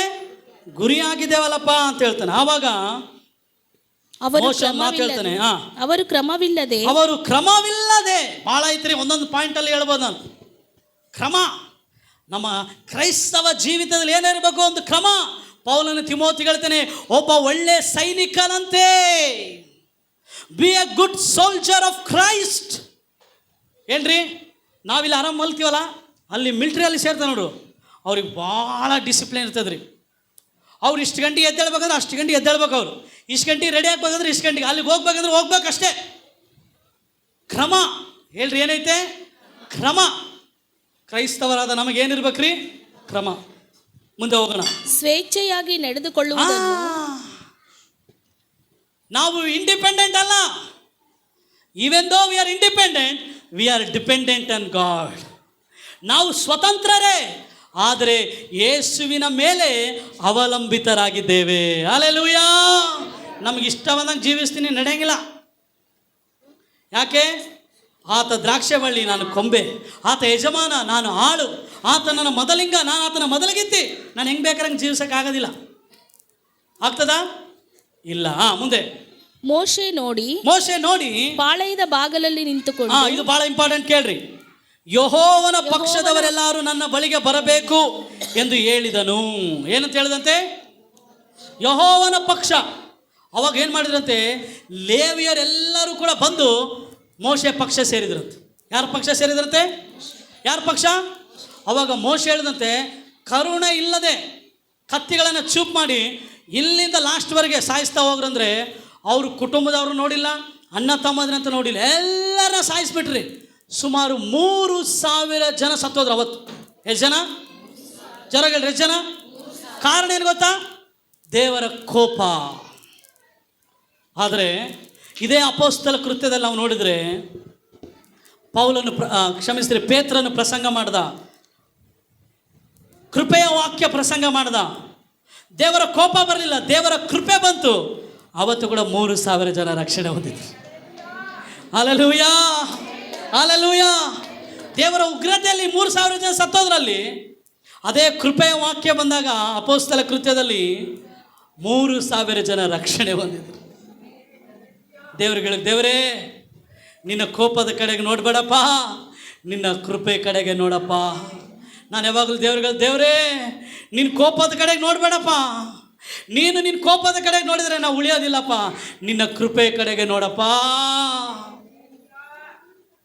ನಾನು ನಿನ್ನ ಕೊಂಬೆ ಅಪ್ಪ, ನನ್ನನ್ನು ಶುದ್ಧೀಕರಿಸಪ್ಪ, ನಾನು ಫಲ ಕೊಡುವಂತೆ ಮಾಡಪ್ಪ. Amen, hallelujah. ಆತನು ಪಾಪಗಳನ್ನು ಎಣಿಸುವುದಾದರೆ ಆತನ ಮುಂದೆ ಯಾರು ನಿಂತಾರೋ? ಆತನಗಳು ಪಾಪಗಳನ್ನು ಕ್ಷಮಿಸೋನಾದ್ದರಿಂದ ಮನುಷ್ಯರ ಭಯಭಕ್ತಿಗೆ ಆತನು ಪಾತ್ರನು. ಹಲ್ಲೆಲೂಯಾ. ಮುಂದೆ ಹೋಗೋಣ ಪ್ರಿಯರೇ. ಲೇವಿಯ ಕುಲದವರೆಲ್ಲ ಬಂದ್ರಂತೆ. ದೇವರು ಅವರನ್ನು ಸಂಹರಿಸಬೇಕಂತ ಹೇಳ್ದ ಮೋಶೆ. 3,000 ಜನ ಅಲ್ಲಿ ಏನಾದ್ರಂತೆ? ಸಂಹರಿಸಲ್ಪಟ್ಟರು. ಅದಾದಮೇಲೆ ನಾವು ಮುಂದೆ ಹೋಗೋಣ ಬೇಗ. ಈ ಹೊತ್ತು 30ನೇ ವಚನಕ್ಕೆ ಹೋಗೋಣ. ಮರುದಿನದಲ್ಲಿ ಮೋಶೆ ಜನರಿಗೆ, ನೀವು ಮಹಾಪಾಪವನ್ನು ಮಾಡಿದಿರಿ, ಆದರೂ ನಾನು ಬೆಟ್ಟವನ್ನು ಹತ್ತಿ ಯೆಹೋವನ ಸನ್ನಿಧಿಗೆ ಹೋಗುವೆನು. ಒಂದು ವೇಳೆ ನೀವು ಮಾಡಿದ ಪಾಪಕೃತ್ಯಕ್ಕೆ ಕ್ಷಮಾಪಣೆಯು ನನ್ನ ಮೂಲಕ ದೊರಕೀತು ಎಂದು ಹೇಳಿದನು. ಕ್ಷಮಾಪಣೆ, ಎಲ್ಲ ಹೇಳ್ರಿ ಕ್ಷಮಾಪಣೆ. ಜ್ವರ ಹೇಳ್ರಿ. ಇವಾಗ ನಾವು ಕ್ಲೈಮ್ಯಾಕ್ಸಿಗೆ ಬಂದ್ವಿ, ಚೆನ್ನಾಗಿ ಕೇಳ್ರಿ. ಇವಾಗ ಲಾಸ್ಟ್ ಭಾಗ, ನನ್ನ ಮೂಲಕ ನಿಮಗೇನು ಸಿಗ್ತದೆ? ಹೇಳ್ರಿ. ಮೋಶೆ ಏನು ಹೇಳ್ತದಾನೆ? ನನ್ನ ಮೂಲಕ ನೀವು ಮಹಾಪಾಪ ಮಾಡಿರಿ, ಆದರೆ ನಾನು ಇವತ್ತು ದೇವರ ಸಾನ್ನಿಧ್ಯಕ್ಕೆ ಹೋಗ್ತಾ ಇದ್ದೀನಿ. ಎಲ್ಲಿಗೆ ಹೋಗ್ತಾ ಇದ್ದೀನಿ? ಹೇಳ್ರಿ ಪ್ರಿಯರೇ. ವಿಶ್ವಾಸಿಗಳ ಬಲ ದೇವರ ಸಾನ್ನಿಧ್ಯ ರೀ. ಒಬ್ಬ ಕ್ರೈಸ್ತವನ ಬಲ ದೇವರ ಸಾನ್ನಿಧ್ಯ, ಒಬ್ಬ ಸೇವಕನ ಬಲ ದೇವರ ಸಾನ್ನಿಧ್ಯ. ಆತನು ನಮ್ಮೆಲ್ಲರನ್ನ ಆತನ ಸಾನ್ನಿಧ್ಯದಲ್ಲಿ ಮರೆ ಮಾಡ್ತಾನಂತರಿ. ಮನುಷ್ಯರ ಒಳಸಂಚುಗಳಿಂದ ನಮಗೆ ಹಾನಿ ಉಂಟಾಗದಂತೆ, ಬೇಟೆಗಾರನ ಬಲೆಯಲ್ಲಿ ನಾವು ಬೀಳದಂತೆ ದೇವರು ನಿನ್ನನ್ನು ನನ್ನನ್ನು ಆತನ ಸಾನ್ನಿಧ್ಯದಲ್ಲಿ ಮರೆ ಮಾಡ್ತಾನಂತೆ. ಪರಾತ್ಪರನ ಮೊರೆ ಹೊಕ್ಕಿರುವವನು ಸರ್ವಶಕ್ತನ ಆಶ್ರಯದಲ್ಲಿ ಸುರಕ್ಷಿತನಾಗಿರುವನು. ಇವಾಗ ಕೇಳ್ರಿ, ಮೋಶೆ ಏನು ಹೇಳ್ತದಾನೆ? ನೀವು ಮಾಡಿದ ಮಹಾಪಾಪದಿಂದ ನಾನು ದೇವರ ಸನ್ನಿಧಾನಕ್ಕೆ ಹೋಗ್ತಾ ಇದ್ದೀನಿ. ಒಂದು ವೇಳೆ ದೇವರೇನಾದರೂ ನನ್ನ ಮೂಲಕ ನೀವು ಮಾಡಿದ ಪಾಪಕೃತ್ಯಕ್ಕೆ ಏನು ಮಾಡ್ತಾನೆ? ಕ್ಷಮೆಯನ್ನು ಕೊಡ್ಬೋದು ಅಂತ ಹೇಳ್ತಾರೆ. ಇವಾಗ ಮೋಶೆ ದೇವರ ಹತ್ರ ಹೋಗ್ತಾ ಇದ್ದಾರೆ 31ನೇ ವಚನದಲ್ಲಿ. ಆಗ ಮೋಶೆ ಯೆಹೋವನ ಬಳಿಗೆ ತಿರುಗಿ ಹೋಗಿ, ಅಯ್ಯೋ ಅಯ್ಯೋ, ಆ ಜನರು ಮಹಾಪಾಪವನ್ನು ಮಾಡಿದ್ದಾರೆ. ಏನ್ರಿ, ಒಂದು ವೇಳೆ ನೀನು ನಿನ್ನ ಪಾಪಗಳನ್ನು ಒಪ್ಪಿಕೊಂಡು ಬಿಟ್ಟು ಬಿಟ್ರೆ, ಇಲ್ಲಿ ಮೋಶೆ ಹೇಳಿಲ್ಲ ಅಯ್ಯೋ ಅವರು ತಪ್ಪು ಮಾಡಿದ್ದಾರೆ ಹೇಳಿಲ್ಲ. It is not mistake, it's sin. ತಪ್ಪು ಗೊತ್ತಿಲ್ಲದೆ ಮಾಡ್ತೀವಿ, ಪಾಪ ಗೊತ್ತಿದ್ದು ಮಾಡ್ತೀವಿ ರೀ. ಹೇಳ್ರಿ ಎಲ್ಲರೂ. ಗೊತ್ತಿದ್ದು ಮಾಡೋದಕ್ಕೆ ಪಾಪ, ಗೊತ್ತಿಲ್ಲದೆ ಮಾಡೋದು ಮಿಸ್ಟೇಕ್. ಅರ್ಥ ಆಯ್ತಾ? ನೀನು ಗೊತ್ತಿಲ್ಲದೆ ಮಾಡ್ಯಾ, ದೇವ್ರು ಕ್ಷಮಿಸ್ತಾನೆ. ಗೊತ್ತಿದ್ದು ಮಾಡ್ಯಾ, ಆ ಪಾಪ ಕೊಡುವ ಸಂಬಳ ಮರಣ. ಇವಾಗ ಮೋಶೆ ಹೇಳ್ತಾರೆ, ಅಯ್ಯೋಯ್ಯೋ ಈ ಜನರು ಮಹಾಪಾಪವನ್ನ ಮಾಡಿದ್ದಾರೆ, ಚಿನ್ನದ ದೇವರನ್ನ ಮಾಡಿಕೊಂಡಿದ್ದಾರೆ, ಆದರೂ ನೀನು ಕರುಣವಿಟ್ಟು ಏನಿಟ್ಟು ಆಮೇನ್ ಮರೆಸಿರಿ. ದೇವರ ಕರುಣೆ. ಎಲ್ಲರೂ ಹೇಳ್ರಪ್ಪ, ಕರುಣಿಸಪ್ಪ. ದಾವೀದನ ಕುಮಾರನೇ ಯೇಸುವೇ, ನನ್ನನ್ನು ಕರುಣಿಸು. ಆತನು ಕರುಣಿಸುವ ಕರುಣಾಮಯನು. ಹಲ್ಲೆಲೂಯಾ. ಮೋಶೆ ಏನು ಹೇಳ್ತದಾನೆ? ಈ ಪಾಯಿಂಟ್ಸ್ ಬರ್ಕೊಳ್ರಿ, ಇದು ನಮ್ಮ ಪ್ರೇಯರ್ ಪಾಯಿಂಟ್ಸ್ ಆಗ್ಬೇಕ್ರಿ, ಇದು ನಮ್ಮ ಪ್ರೇಯರ್ ಲೈನ್ಗಳಾಗ್ಬೇಕ್ರಿ. ದೇವರೇ, ನಾನು ಪಾಪ ಮಾಡಿದ್ದೇನೆ, ನನ್ನನ್ನು ಏನು ಮಾಡು? ಕರುಣಿಸು. ಮುಂದೆ ಆತನು ಹೇಳ್ತಾನೆ, ದೇವರನ್ನ, ಚಿನ್ನದ ದೇವರನ್ನು ಮಾಡಿಕೊಂಡೆ, ಆದರೂ ನೀನು ಕರುಣೆ ಬಿಟ್ಟು ಅವರ ಪಾಪವನ್ನು ಏನು ಮಾಡು? ಕ್ಷಮಿಸಬೇಕು. ಇಲ್ಲವಾದರೆ ನೀನು ಬರೆದಿರುವ ಜೀವಿತರ ಪಟ್ಟಿಯಿಂದ ನನ್ನ ಹೆಸರನ್ನು ಅಳಿಸಿ ಬಿಡಬೇಕೆಂದು ಕೇಳಿಕೊಳ್ಳುತ್ತೇನೆ ಎಂದು ಪ್ರಾರ್ಥಿಸಿದನು. ಒಂದು ದಿನ ಡಿ.ಜೆ.ಎಸ್. ದಿನಕರ್ ಅಂಕಲ್ನ, ಪಾಲ್ ದಿನಕರ್ ಅವರನ್ನ ಒಬ್ಬ ದೈವ ಸೇವಕರು ಕೇಳಿದಂತೆ, ಭಾಳ ಫೇಮಸ್ ದೈವ ಸೇವಕರು. ಅವ್ರು ಕೇಳಿದಂತೆ, ನಿಮ್ಮಪ್ಪಗೆ ನಿನಗೆ ಇರುವಂಥ ವ್ಯತ್ಯಾಸ ಏನ್ರಿ ಅಂದರೆ, ಪಾಲ್ ದಿನಕರ್ ಅವರೇ, ನಿಮಗೂ ಡಿ.ಜೆ.ಎಸ್. ದಿನಕರ್ ಅವ್ರಿಗೂ ಇರುವಂಥ ವ್ಯತ್ಯಾಸ ಏನ್ರಿ ಅಂತ ಕೇಳಿದಂತೆ. ಆವಾಗ ಪಾಲ್ ದಿನಕರ್ ಅವ್ರು ಹೇಳಿದ್ರಂತೆ, ನಾನು 1,00,000 ಜನ ನನ್ನ ಮುಂದೆ ಇದ್ದರು, ಅವರನ್ನು ನೋಡಿ ನಾನು ಪ್ರಸಂಗಿಸ್ತೇನೆ, ಅವರನ್ನು ನೋಡಿ ನಾನು ಪ್ರಾರ್ಥಿಸ್ತೇನೆ. ಆದರೆ ನಮ್ಮ ತಂದೆ ಆ 1,00,000 ಜನರನ್ನು ತನ್ನ ಹೃದಯದಲ್ಲಿ ತೆಗೆದುಕೊಳ್ತಾನೆ. ಅವರು ನೋವನ್ನು ತನ್ನ ಹೃದಯದಲ್ಲಿ ತೆಗೆದುಕೊಂಡು ಅವರಿಗಾಗಿ ಪ್ರಾರ್ಥಿಸ್ತಾನೆ. ಅಂದರೆ ಅವ್ರಿಗೊಂದು ವೇಳೆ ಕ್ಯಾನ್ಸರ್ ಇದ್ದರೆ ಆ ಕ್ಯಾನ್ಸರ್ ತನಗೇ ಇದೆ ಅಂಥೇಳಿ ಆ ನೋವಿನಿಂದ ಪ್ರಾರ್ಥಿಸ್ತಾನೆ. ಒಂದು ವೇಳೆ ಅವರಿಗೆ ಸಾಲ ಇದ್ದರೆ ಆ ಸಾಲ ನನ್ನ ಸಾಲ ಅಂಥೇಳಿ ಪ್ರಾರ್ಥಿಸ್ತಾನೆ. ಇವಾಗ ಮೋಶೆ ಪಾಪ ಮಾಡಿದ್ನ ರೀ? ಹೇಳ್ರಿ, ಪಾಪ ಮಾಡಿದ್ಯಾರು?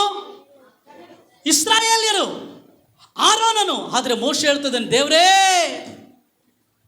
ನೀನು ಅವ್ರನ್ನ ಕ್ಷಮಿಸು. ಒಂದು ವೇಳೆ ನೀನು ಅವರನ್ನು ಕ್ಷಮಿಸದೇ ಹೋದರೆ ನನ್ನ ಹೆಸರನ್ನು ಜೀವಿತರ ಪಟ್ಟಿಯಿಂದ ತೆಗೆದುಬಿಡು. ಏನ್ರಿ? ಪಾಪ ಮಾಡಿದ್ಯಾರು? ಹೇಳ್ರಿ, ಪಾಪ ಮಾಡಿದ್ಯಾರು? ಇಸ್ರಾಯೇಲ್. ಇಲ್ಲಿ ಬರ್ರಿ, ಅರ್ಜುನ್ ನೀವು ಬೇಗ ಬರ್ರಿ, ಇಬ್ಬರು ಬರ್ರಿ, ಬಾ. ಪಾಪ ಮಾಡಿದ್ಯಾರು? ಇಸ್ರಾಯೇಲರು. ಆದರೆ ಬೇಗ ಬೇಗ ಬೇಗ ಬಾ. ಮೋಶೆ ಏನು ಹೇಳ್ತಾ ಇದ್ದಾನೆ? ದೇವರೇ, ಇಲ್ಲಿ ಇವರು ಇಸ್ರಾಯೇಲರು, ಓಕೆನಾ? ಇವ್ರು ಏನು ಮಾಡಿದ್ದಾರೆ? ಇವರು ಪಾಪ ಮಾಡಿದಕ್ಕೆ ಇವ್ರಿಗೆ ಏನಾಗಬೇಕು? ಶಿಕ್ಷೆ. ಆದರೆ ಮೋಶೆ, ಯಾರೀತ? ಮೋಶೆ. ದೇವ್ರ ಕೇಳ್ತಾ ಇದ್ದಾರೆ, ದೇವರೇ ನೀನು ಒಂದು ವೇಳೆ ಇವ್ರ ಪಾಪವನ್ನು ಕ್ಷಮಿಸ್ತಿದ್ರೆ ಇವ್ರನ್ನ ಬದಲಾಗಿ ನೀನು ನನ್ನನ್ನು ಇಲ್ಲಿಡು,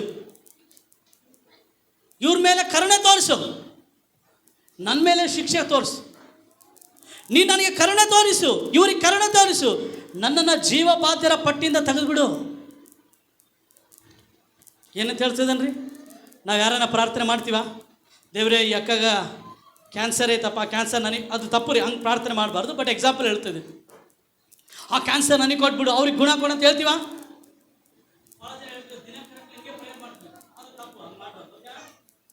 ನಮ್ಮ ರೋಗವನ್ನು ಹೊತ್ಕೊಳ್ಳಿಕ್ಕೆ ಶಕ್ತನ ಯಾರು? ಯೇಸು ಮಾತ್ರ. ಓಕೆನಾ? ಕೇಳ್ರಿ, ಯಾವ ಮೋಶೆ ಹೇಳ್ತಾ ಇದ್ದಾನೆ, ರಿಪ್ಲೇಸ್ ಮಾಡ್ತಾ ಇದ್ದಾನೆ ಸ್ಥಳವನ್ನು. ದೇವರೇ ಇವ್ರನ್ನ ತಪ್ಪಿಸ್ಬಿಡು, ನಾನು ಆ ಸ್ಥಳದಲ್ಲಿ ಬರ್ತೀನಿ, ನನ್ನ ಹೆಸರು ತೆಗೆದ್ಬಿಡು, ಇವ್ರ ಹೆಸರು ಏನು ಮಾಡು?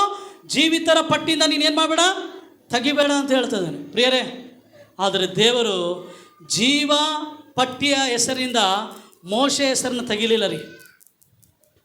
He spared Moses, but he did not spare his only son Jesus on the cross of Calvary. ಜೀವಿತರ ಪಟ್ಟಿಯಿಂದ ದೇವರು ಮೋಶೆ ಹೆಸರನ್ನು ತೆಗಿಲಿಲ್ಲ, ಮೋಶೆಯನ್ನು ಆತನು ಉಳಿಸಿದ. ಆದರೆ ಆತನು ತನ್ನ ಒಬ್ಬನೇ ಮಗನಾದ ಯೇಸು ಕ್ರಿಸ್ತನನ್ನು ನಮ್ಮೆಲ್ಲರ ಪಾಪಕ್ಕೋಸ್ಕರ ಉಳಿಸ್ಕೊಳ್ಳಿಲ್ಲ, ಆತನನ್ನೇ ಬಲಿಯಾಗಿ ಕೊಟ್ಟನು. ಚಪ್ಪಳೆ ತಟ್ಟಿ ಆ ದೇವಾದಿ ದೇವರಿಗೆ ನಾವು ಮಹಿಮೆಯನ್ನು ಕೊಡೋಣ, ಮಹಿಮೆಯನ್ನು ಕೊಡೋಣ ಪ್ರಿಯರೇ, ಮಹಿಮೆಯನ್ನು ಕೊಡೋಣ. ಮೋಶೆಯನ್ನು ದೇವ್ರು ಹೇಳ್ದ, ನೋ ಪ್ರಾಬ್ಲಮ್, ಅವ್ರಿಗೆ ಒಂದು ರೋಗ, ಪ್ಲೇಗ್ ಕಳಿಸ್ತೀನಿ, ರೋಗದಿಂದ ಅವ್ರನ್ನ ಶಿಕ್ಷಿಸಿದ್ರಿ. ಮೋಶೆಯನ್ನು ದೇವ್ರು ಏನು ಮಾಡ್ದ? ಉಳಿಸ್ದ. ಮೋಶೆಯನ್ನು ಜೀವಿತರ ಪಟ್ಟಿಯಿಂದ ತೆಗೀಲಿಲ್ಲ. ಆದರೆ ತಂದೆಯಾದ ದೇವರು ತನ್ನ ಮಗನನ್ನು ಈ ಲೋಕಕ್ಕೆ ಕಳಿಸಿದಾಗ ಯೇಸು ಕ್ರಿಸ್ತನು ನಮ್ಮೆಲ್ಲರ ಪಾಪಗಳನ್ನು ಒತ್ತುಕೊಂಡ, ನಮ್ಮೆಲ್ಲರ ಪಾಪದ ಫಲವನ್ನು ಆತನು ಒತ್ತುಕೊಂಡ. ಆದರೆ ತಂದೆ ಆತನ ಮಗನನ್ನು ಉಳಿಸ್ಲಿಲ್ಲ. ತಂದೆ ಆತನ ಮಗನನ್ನು ಉಳಿಸಿಕೊಳ್ಳದೆ ಆತನ ಮಗನನ್ನೇ ನಮ್ಮ ಪಾಪಕ್ಕಾಗಿ ಪ್ರಾಯಶ್ಚಿತ್ತ ಯಜ್ಞವಾಗಿ ಸಮರ್ಪಿಸಿದನು. ಆ ಯಜ್ಞದ ಕುರಿಮರಿಯಾದ ಆತನಿಗೆ ಸ್ತೋತ್ರವಾಗಲಿ. ಚಪ್ಪಾಳೆ ತಟ್ಟಿ ಯೇಸುವಿಗೆ ಹೇಳ್ರಿ, ಯೇಸುವೇ ನಿನ್ನ ತ್ಯಾಗದಿಂದ ನಾನು ಬದುಕಿದ್ದೇನಪ್ಪ, ನನ್ನ ಪಾಪ ಅಪರಾಧವನ್ನು ನೀನು ತೆಗೆದುಕೊಂಡಿದ್ದಕ್ಕಾಗಿ ಸ್ತೋತ್ರ ಯೇಸುವೇ. ಸ್ತೋತ್ರಪ್ಪ. ಮೋಶೆನ ದೇವ್ರು ಬದುಕಿಸ್ದ, ಆದರೆ ಯೇಸುವನ್ನು ತಂದೆ ಬದುಕಿಸ್ತಿಲ್ಲ ರೀ. ಆತನು ಯೇಸುವನ್ನು ಜಜ್ಜಿದನು ಆ ಶಿಲುಬೆ ಮೇಲೆ. ಕಾರಣ, ಮೋಶೆ ಇಸ್ರಾಯೇಲರ ಪಾಪಕ್ಕೋಸ್ಕರ ಮೊರೆ ಇಟ್ಟ. ಯೇಸುವಿನ ರಕ್ತ ಇಡೀ ಮಾನವ ಕುಲದ ಪಾಪಕ್ಕೋಸ್ಕರ ಮೊರೆ ಇಡುತ್ರಿ. ಯೇಸು ತನ್ನ ಪ್ರಾಣವನ್ನು ಉಳಿಸ್ಕೊಳ್ಳಿಲ್ಲ. ನನಗಾಗಿ, ನಿನಗಾಗಿ, ಈ ಲೋಕದ ಕಲ್ಯಾಣಕ್ಕಾಗಿ ಆತನು ತನ್ನ ಪ್ರಾಣವನ್ನೇ ಕೊಟ್ಟನು. ಪ್ರಿಯರೇ, ನಿನ್ನ ಹೆಸರು ಆ ಜೀವ ಬಾಧ್ಯರ ಪಟ್ಟಿಯಲ್ಲಿ ಬರೆಯಲ್ಪಡಬೇಕಂತೇಳಿ ಯೇಸು ತನ್ನ ಜೀವವನ್ನೇ ಕೊಟ್ಟನು. ಇದು ನಿಜವಾದ ಪ್ರೇಮ. ಹಲ್ಲೆಲೂಯಾ. ಮೋಶೆ ಯಾವ ರೀತಿ ಇಸ್ರಾಯೇಲರಿಗೋಸ್ಕರ ವಿಜ್ಞಾಪನೆ ಮಾಡಿದನು, ಅದೇ ರೀತಿ ನಮ್ಮ ಮಹಾಯಾಜಕನಾದ ಯೇಸು ತಂದೆಯ ಬಲಭಾಗದಲ್ಲಿ ಕೂತ್ಕೊಂಡು ಈ ದಿನ ನಮಗೋಸ್ಕರ ತಂದೆಯ ಬಳಿಗೆ ವಿಜ್ಞಾಪನೆಯನ್ನು ಮಾಡುತ್ತಾ ಇದ್ದಾನೆ. ಆ ದಿನ ಯಾವ ರೀತಿ ಮೋಶೆ ಇಸ್ರಾಯೇಲರಿಗೂ ದೇವರಿಗೂ ಮೀಡಿಯೇಟರ್ ಆಗಿ, ಮಧ್ಯಸ್ಥಕನಾಗಿ ಪ್ರಾರ್ಥಿಸಿದನೋ, ಈ ದಿನ ನಿನಗೂ ಮತ್ತು ನನಗೂ ದೇವರಿಗೆ ಮಧ್ಯಸ್ಥಕನಾಗಿ ಯೇಸು ಆ ಪರಲೋಕದಲ್ಲಿ ತಂದೆಯ ಬಲಭಾಗದಲ್ಲಿ ಕುಂತು ವಿಜ್ಞಾಪನೆ ಮಾಡುತ್ತಾ ಇದ್ದಾನೆ. Today you are safe because it is the prayer of Jesus. ನೀನು ಈ ದಿನ ಸುರಕ್ಷಿತವಾಗಿದ್ದಿ, ಅದಕ್ಕೆ ಯೇಸುವಿನ ಪ್ರಾರ್ಥನೆ ಕಾರಣ. ಹಲ್ಲೆಲೂಯಾ. ಅದಕ್ಕೆ ಬೈಬಲ್ ಹೇಳುತ್ತದೆ, ಆತನು ತನ್ನ ಸ್ವಂತ ಮಗನನ್ನೇ ಕೊಟ್ಟ ಮೇಲೆ ಸರ್ವಸ್ವವನ್ನು ಕೊಡಲಾರದೆ ಇರುವನು. ಹಲ್ಲೆಲೂಯಾ. ದೇವರಿಗೆ ಸ್ತೋತ್ರ. ಪ್ರಿಯರೇ, ಯೇಸುವಿಗಾಗಿ ಸ್ತೋತ್ರ. ಅದಾದಮೇಲೆ ನಾವು ನೋಡ್ತೇವೆ ಪ್ರಿಯರೇ, ದೇವರು ತನ್ನ ಕೋಪವನ್ನು ಏನು ಮಾಡಿದಂತೆ, ಇಸ್ರಾಯೇಲರಿಂದ ತೆಗೆದುಬಿಟ್ಟಂತೆ. ಆವಾಗ ದೇವರು ಹೇಳಿದಂತೆ, ಮೋಶೆ ನಾನು ಬರೋದಿಲ್ಲ, ಆದರೆ ನನ್ನ ದೂತನನ್ನು ನಿನಗೆ ಮುಂದಾಗಿ ಕಳಿಸ್ತೇನೆ, ನನ್ನ ಸಾನ್ನಿಧ್ಯ ನಿನಗೆ ಮುಂದಾಗಿ ಬರ್ತೇನೆ. ಆವಾಗ ಮೋಶೆ ಹೇಳ್ತಾರೆ, ದೇವರೇ ಇಲ್ಲ, ನೀನೇ ಬರಬೇಕಂತ ಹೇಳಿದಾಗ ದೇವರು ಹೇಳ್ತಾನೆ, 33:14 ವಚನ, ನಾನೇ ನಿಮ್ಮ ಜೊತೆಯಲ್ಲಿ ಬಂದು ನಿಮಗೆ ವಿಶ್ರಾಂತಿಯನ್ನು ಉಂಟು ಮಾಡುವೆನು. I will give you rest and I will come with you. Hallelujah. ಪ್ರಿಯರೇ, ಏನಾದರೂ ತಡ ಆದರೆ ನಾವು అంకె మీరి జీవిస్తేವೆ. ఏమైనా ನಮ್ಮ జీవితంలో లేట్ అయితే మేము విచ్చలవిడిగా జీవిస్తాం. ನಮ್ಮ ಜೀವಿತದಲ್ಲಿ ಒಂದು ಕ್ರಮ ಇರೋದಿಲ್ಲ, ಮತ್ತು ನಾವು ದೇವರ ಕೋಪಕ್ಕೆ ಪಾತ್ರರಾಗ್ತೀವಿ ರೀ. ಆದರೆ ಲೇಟ್ ಆದಾಗ ನಮಗಿರಬೇಕಾದದ್ದು ತಾಳ್ಮೆ. You should have a patience. They that wait upon the Lord will renew their strength and they will soar like eagle. ಅವರು ದೇವರಿಗಾಗಿ ಕಾಯುವವರು ನೂತನ ಬಲವನ್ನು ಹೊಂದಿಕೊಂಡು ಹದ್ದುಗಳಂತೆ ಹಾರುತ್ತಾರೆ. ಪ್ರೇರೆ, ನಿನ್ನ ಜೀವಿತದಲ್ಲಿ ಏನೇ ತಡ ಆಗಲಿ, ನೀನು ಅಂಕೆ ಮೀರಿ ಜೀವಿಸಬೇಡ, ನಿನ್ನ ಬುದ್ಧಿಯನ್ನು ಯೂಸ್ ಮಾಡಬೇಡ, ಪ್ರಾರ್ಥನೆಯಲ್ಲಿ ನೀನು ಕಾದುಕೊಂಡಿರು. ಹಲ್ಲೆಲೂಯಾ. ದೇವರ ಕೋಪಕ್ಕೆ ನಾವು ಗುರಿಯಾಗೋದು ಬೇಡ. ಆಮೇಲೆ ಭಾಳ ಇಂಪಾರ್ಟೆಂಟ್ ಏನು ಗೊತ್ತಾ ರೀ, ಆ ಲೇವಿಯರು ಏನು ಮಾಡಿದ್ರಂತೆ, ಯೆಹೋವನ ಪಕ್ಷ ಸೇರಿದ್ರಂತೆ ರೀ. ಯಾವ ಗ್ರೂಪ್ ಅವ್ರದ್ದು? ದೇವರ ಗ್ರೂಪ್. ನಮ್ದು ಯಾವ ಗ್ರೂಪ್ ಇರ್ಬೇಕ್ರಿ? ದೇವರ ಗ್ರೂಪ್ ರೀ. 10 ಜನ ಹೆಂಗೆ ಹೋಗ್ತಾರಲ್ರಿ, ನಮ್ಮ ಪಾಸ್ಟ್ ಹೇಳ್ತಿದ್ದ, ಎಲ್ಲರೂ ಹಿಂಗೆ ಹೋದರೆ ನೀನು ಹಂಗೆ ಹೋಗ್ಬೇಡ, ಅವರು ಎದುರಿಗೆ ಬಾ ಅಂತ ಹೇಳ್ತಾರೆ ಪಾಸ್ಟ್. ಅಂದರೆ ಎಲ್ಲರು ಹಿಂಗೆ ಹೋದರೆ ನೀನು ಹಿಂಗೆ ಹೋಗ್ಬೇಡ, ಅವ್ರ ಅಪೋಸಿಟ್ ಡೈರೆಕ್ಷನ್ಲ್ಲಿ ಹೋಗಿ ನೀನು ಅಂತಿದ್ದ. ಹೌದ್ರಿ, ನಾವೇನು ಮಾಡ್ತೀವಿ, ಎಲ್ಲರೂ ಮಾಡ್ದಂಗೆ ಮಾಡ್ತೀವಿ. ನಾವೆಲ್ಲರೂ ಮಾಡ್ದಂಗೆ ಅಲ್ರಿ, ದೇವರ ವಾಕ್ಯ ಏನು ಹೇಳ್ತದೆ ಹಂಗೆ ಮಾಡ್ತೀವಿ. ಆಮೇನ್. ನಾವೇ ಸ್ಪೆಷಲ್ ಈ ಲೋಕದಲ್ಲಿ. ಆಮೇನ್. ನಾವು ತಡ ಆದರೆ ಏನು ಮಾಡೋದು ಬೇಡ, ತಡವಾದರೆ ಏನಾಗಬೇಡ, ತಾಮಸವಾಗೋದು. ಕ್ಲುಪ್ತ ಕಾಲದಲ್ಲಿ ಅದು ನೆರವೇರ್ತದೆ. ಆಮೇನ್. ನಿನ್ನ ಲೈಫಲ್ಲಿ ಏನೇ ತಡ ಆದರೂ ನಿನಗೆ ತಾಳ್ಮೆ ಇರಲಿ, ದೇವರ ಮೇಲೆ ನೀನು ಕಾದುಕೊಂಡು ನೀವು ಮನೆಗೆ ಹೋಗಿ ಮತ್ತೆ ಈ 32ನೇ ಅಧ್ಯಾಯವನ್ನು ಓದ್ರಿ. ನಿಮ್ಮ ಹತ್ರ ಕೂಡ ದೇವರು ಅನೇಕ ಸಂಗತಿಗಳನ್ನು ಮಾತಾಡಲಿ. ಪ್ರಾರ್ಥನೆ ಮಾಡೋಣ. ನಮ್ಮನ್ನು ಭಾಳವಾಗಿ ಪ್ರೀತಿಸುವ ಪ್ರೀತಿಯ ಪರಲೋಕ ತಂದೆ, ನಿನ್ನ ವಾಕ್ಯದ ಮೂಲಕ ನಮ್ಮೊಟ್ಟಿಗೆ ನೀನು ಮಾತಾಡೋದಕ್ಕಾಗಿ ಸ್ತೋತ್ರ. ಅಪ್ಪ, ನೀನು ಯಾವೆಲ್ಲ ಮಾತುಗಳನ್ನು ನಮಗೆ ಕಲಿಸಿಕೊಟ್ಟಿದೆಯೋ ಅವುಗಳನ್ನು ತಿರುಗಿ ನಾವು ಮೆಲುಕು ಹಾಕಿ ನಮ್ಮ ಜೀವಿತಗಳನ್ನು ಸರಿಪಡಿಸಿಕೊಳ್ಳಲು ಕೃಪೆ ಕೊಡು. ನಿನ್ನ ವಾಕ್ಯವನ್ನು ಕೇಳಿದ ಜನರನ್ನು ಆಶೀರ್ವದಿಸು. ಕೇಳಿದ ವಾಕ್ಯ ಕೇವಲ ವಾಕ್ಯವಾಗಿರದಂತೆ ನಮ್ಮ ಜೀವಿತದಲ್ಲಿ ಒಂದು ಆ್ಯಕ್ಷನ್ ಆಗಿ, ಒಂದು ಅಪ್ಲಿಕೇಶನ್ ಆಗಿ ಒಂದು ಬದಲಾಗಲಿ ಎಂದು ನಾವು ಪ್ರಾರ್ಥಿಸ್ತೇವೆ. ನಮ್ಮ ಜೀವಿತಕ್ಕೆ ಅದನ್ನು ನಾವು ಅಳವಡಿಸಿಕೊಳ್ಳಿಕ್ಕೆ ಕೃಪೆ ಮಾಡು. ಮಹಿಮೆ ಘನತೆ ನಿನಗೆ ಯೇಸುವಿನ ನಾಮದಲ್ಲಿ ಪ್ರಾರ್ಥಿಸ್ತೇವೆ ನಮ್ಮ ಜೀವವುಳ್ಳ ಪರಲೋಕದ ತಂದೆ. ಆಮೇನ್. ನೆಲೆಸಿರೋಣ. ಆಮೇನ್. ಜೋರಾಗಿ ಚಪ್ಪಾಳೆ